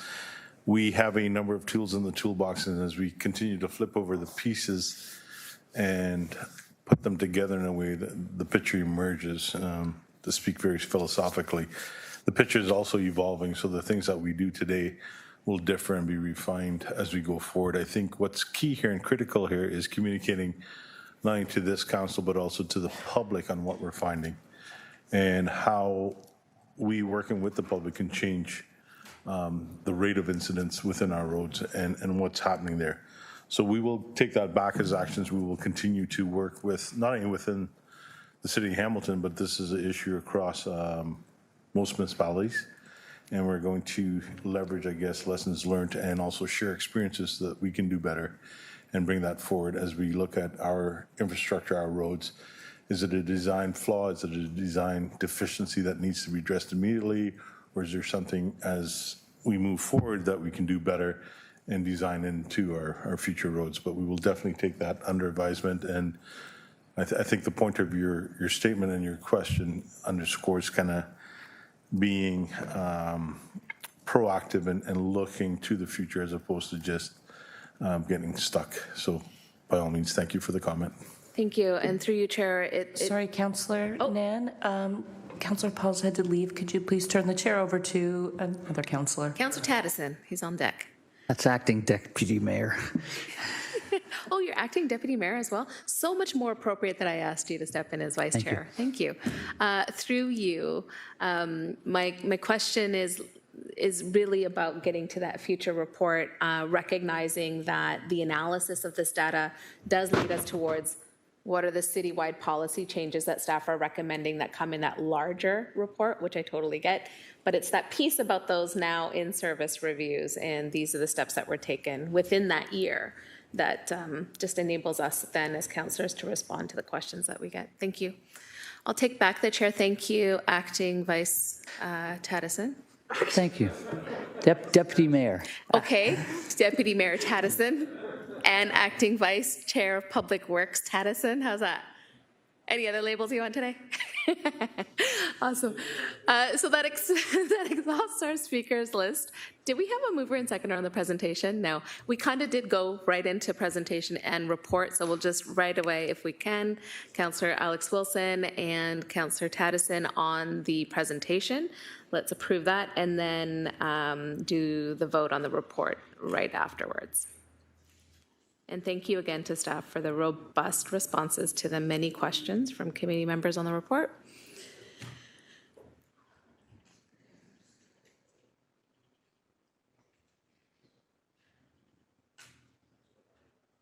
Councillor Danko, are you there?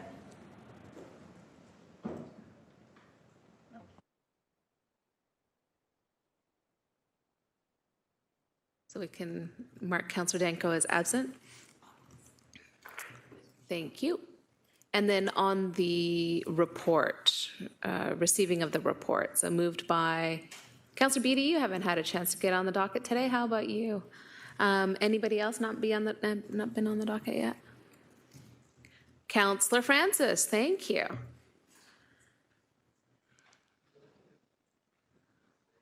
It's before committee to vote to receive. Thank you.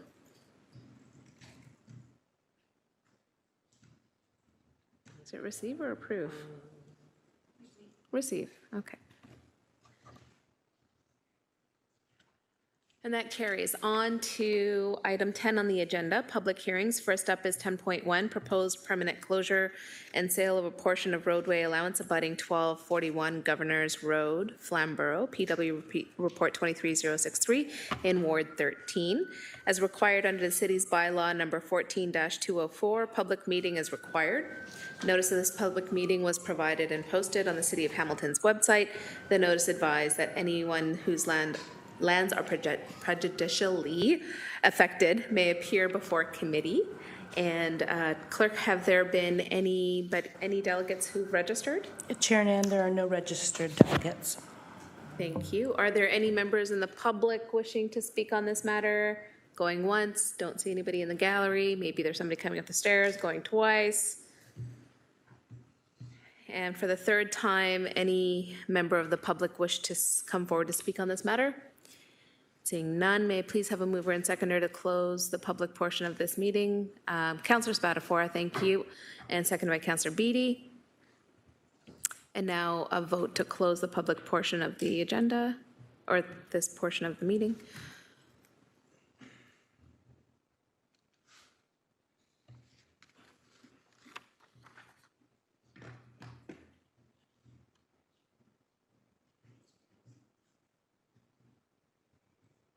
The Deputy Mayor has indicated an affirmative vote.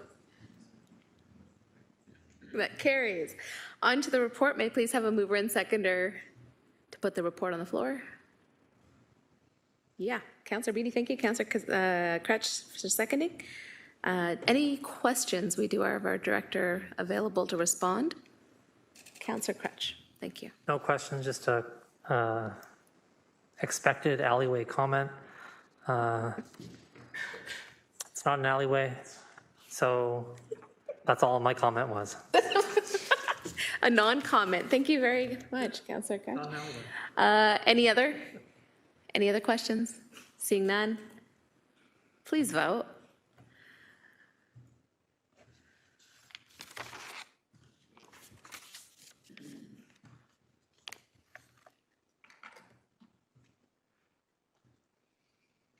And that carries on to our discussion items. First up is 11.1, electric vehicle charging station infrastructure, Public Works Report 23064, citywide. We have our Director of Corporate Facilities Engineering Management, as Indra Maharajan, as well as our Director of Corporate Asset Management, Patricia Leishman, who will introduce the report.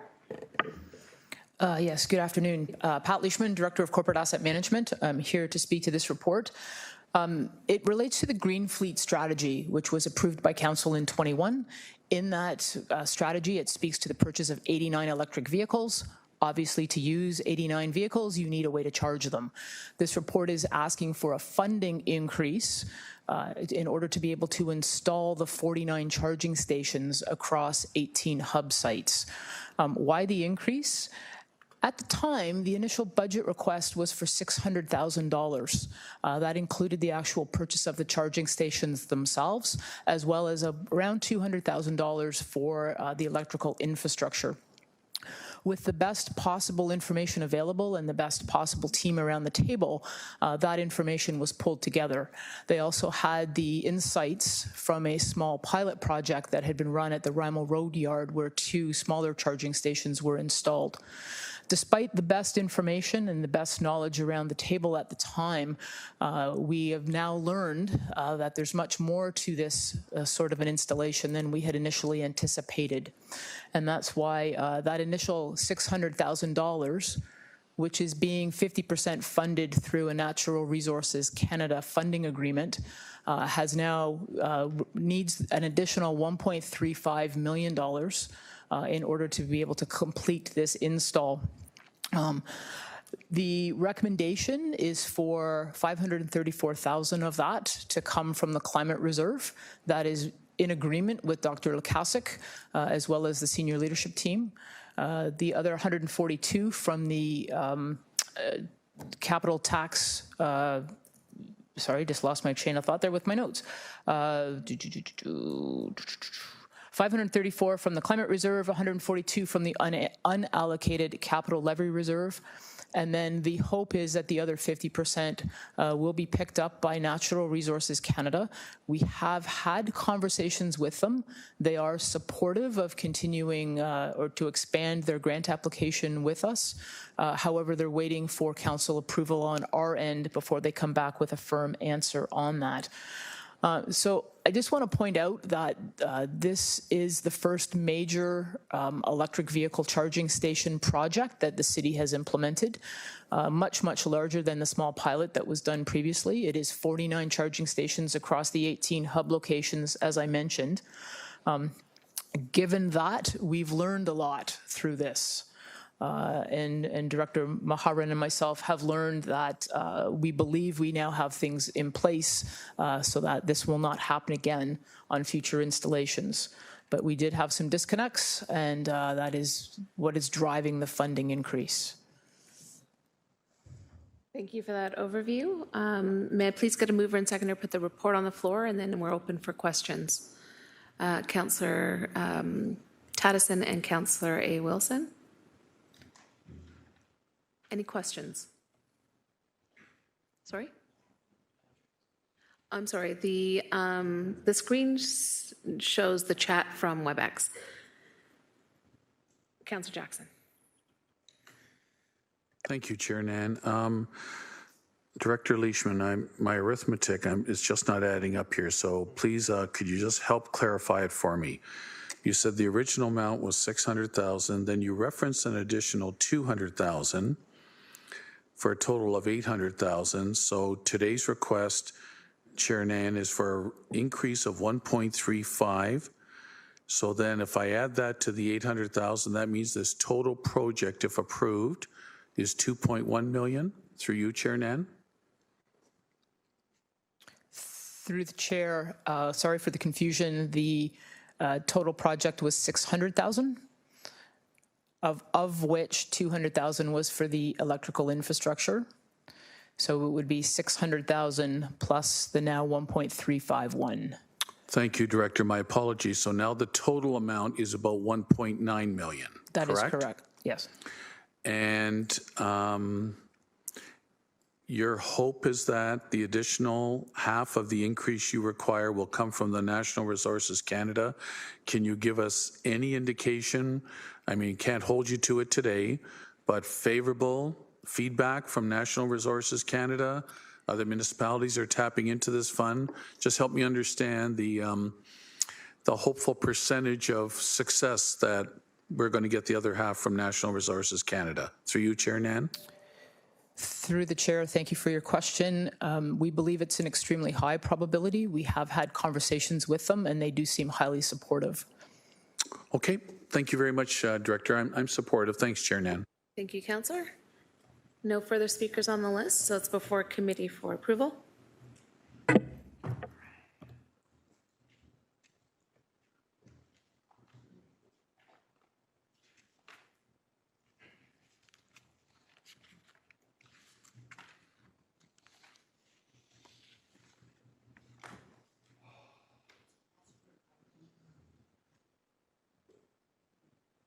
That carries. Thank you.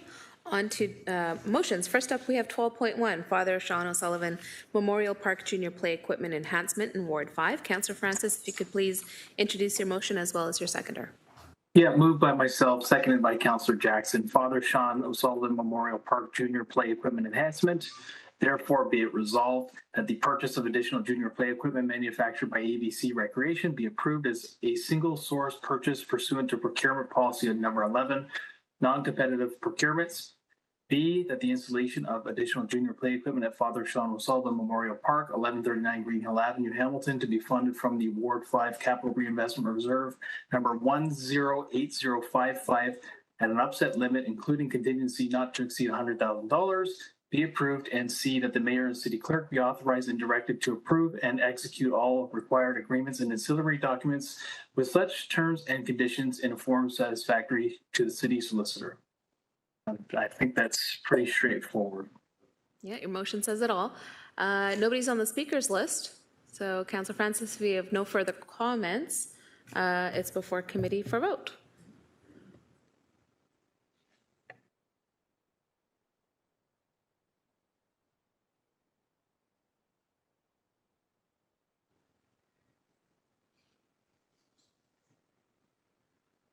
Councillor Spadafora, are you able to vote? Oh, thank you. And that carries. Thank you. On to 12.2, investment in Hamilton Amateur Athletic Association Park Fieldhouse in Ward 1. Councillor M. Wilson, please introduce your motion and seconder.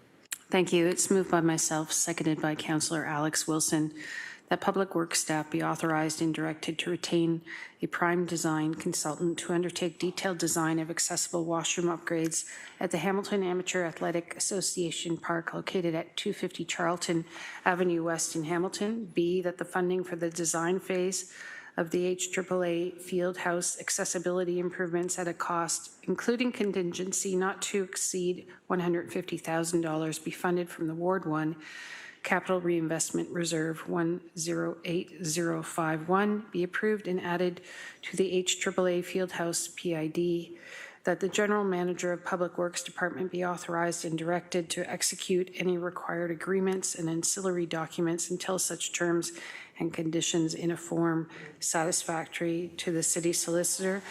Chair Nan, this is part of our ongoing effort in Ward 1 to provide each of the 4 neighborhoods a place to take advantage of the asset that is there but has been dormant and left alone too long, to provide for universal gender-neutral bathrooms and to ensure that that space, historic building at that, is available for use by the community. Thank you. Thank you, Councillor. There's nobody on the speakers list, so it's before committee for vote.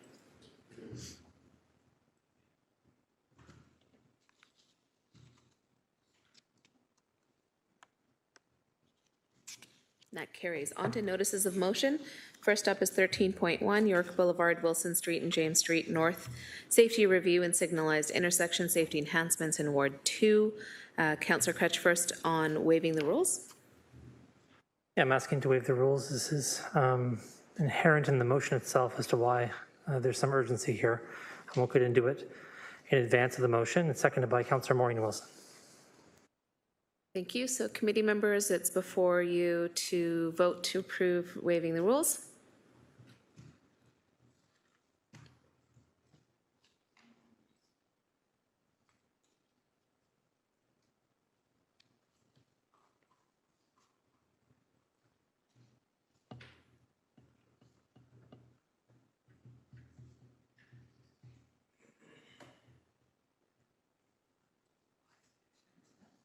That carries.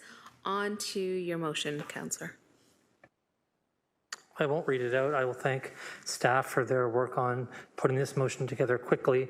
They wrote the motion text and wanted to say a couple of things. Obviously, this is in response to the tragedy that occurred, but I don't want to use,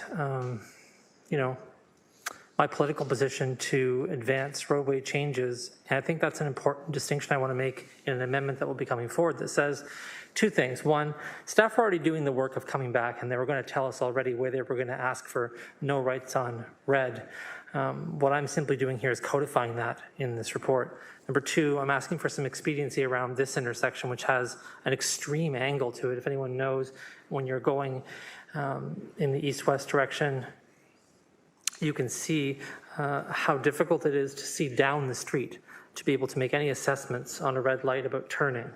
And so also for those who don't know, this entire intersection here, especially on this side where the city center is under construction. So there's already a limited pedestrian realm there that used to be more extensive and provide more protection by being able to walk through the underpass into the city center, which is gone.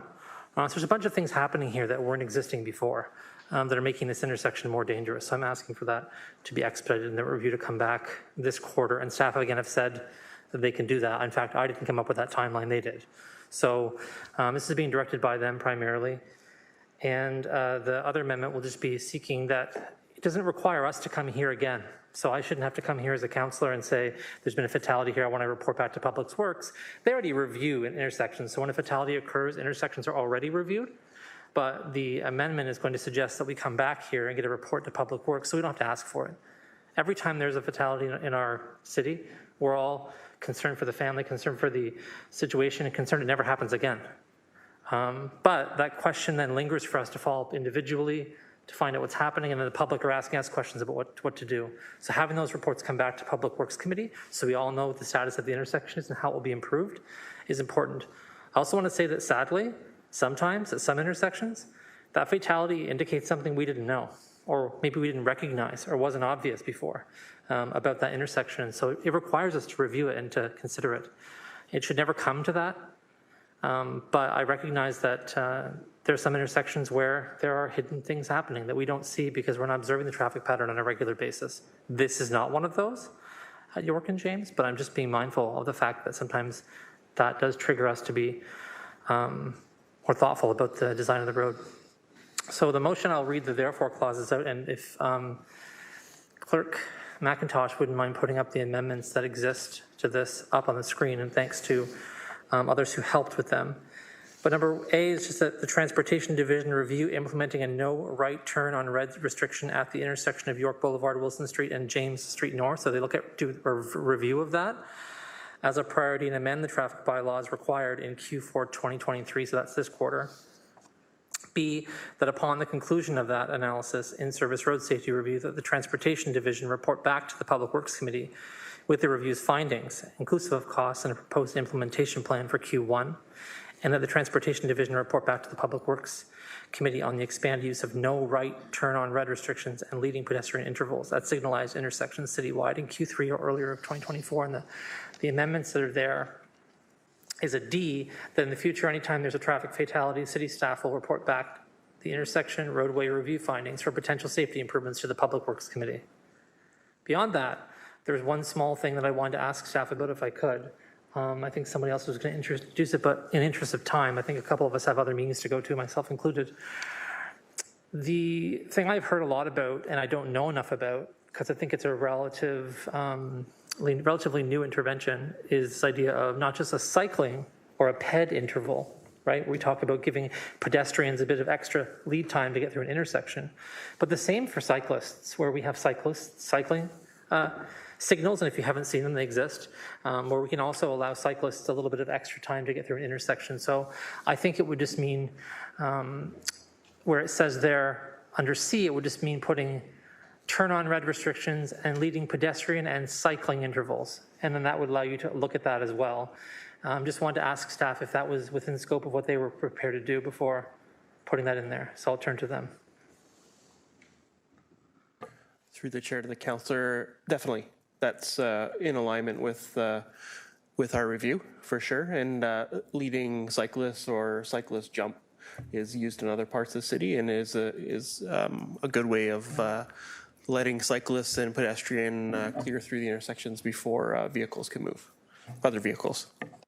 Thank you. And I'll say that this intervention of reviewing leading pedestrian and cycling intervals was a staff intervention. So I just want to thank them for that. Again, I just said to them, I'm asking for a bit of expediency here, and they came up with this motion. So I'm very grateful for that. For the public who don't know, yes, sometimes we write our own motions entirely. They rarely end up in the form they publicly do because we require help from staff, and sometimes they write a lot of these motions for us. I'm grateful for that work because it's a lot, it's hard, and it's often asked to be done at the last minute. So thank you for that. Otherwise, thanks to my seconder, and those are my comments. Thank you, Councillor. On the speakers list, we have Councillor Alex Wilson. Thanks. I think this will be friendly. It's just an amendment to D to say fatality or major injury. My understanding is both of those trigger a review. So if both trigger a review, both should trigger a report back, or maybe I'm wrong, but I'm thinking whatever happened at King and Albert in Dundas was not a fatality, but triggered the review as of January 2023. And so just hoping that the language in the motion reflects our current practice. And if I need to be revised on our current practice, also welcoming that, but that's my intention. Accepted as a friendly. Okay, so there's nobody else on the speakers list. It's been moved and seconded with the amendment by Councillor Cretch and seconded by Councillor Maureen Wilson. For committee for vote. On the amendment first, and then the motion as amended.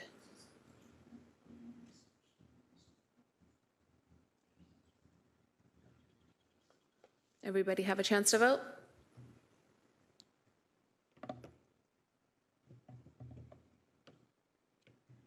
That carries, and then on the motion as amended, same mover and seconder.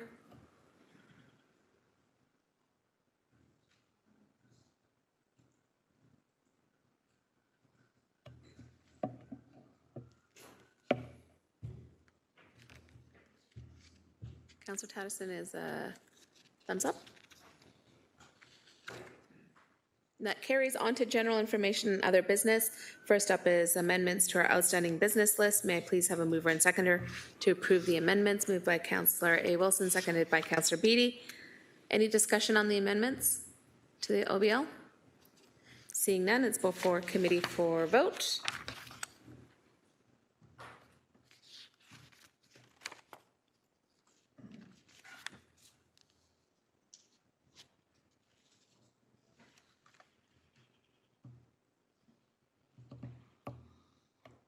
And that carries.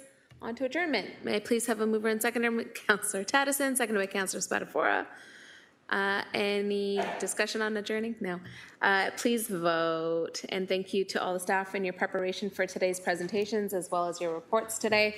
Thank you to the clerk staff for all your assistance and support in today's meeting. Thank you everyone for attending. And we shall declare the meeting officially adjourned. Thank you. Thank you.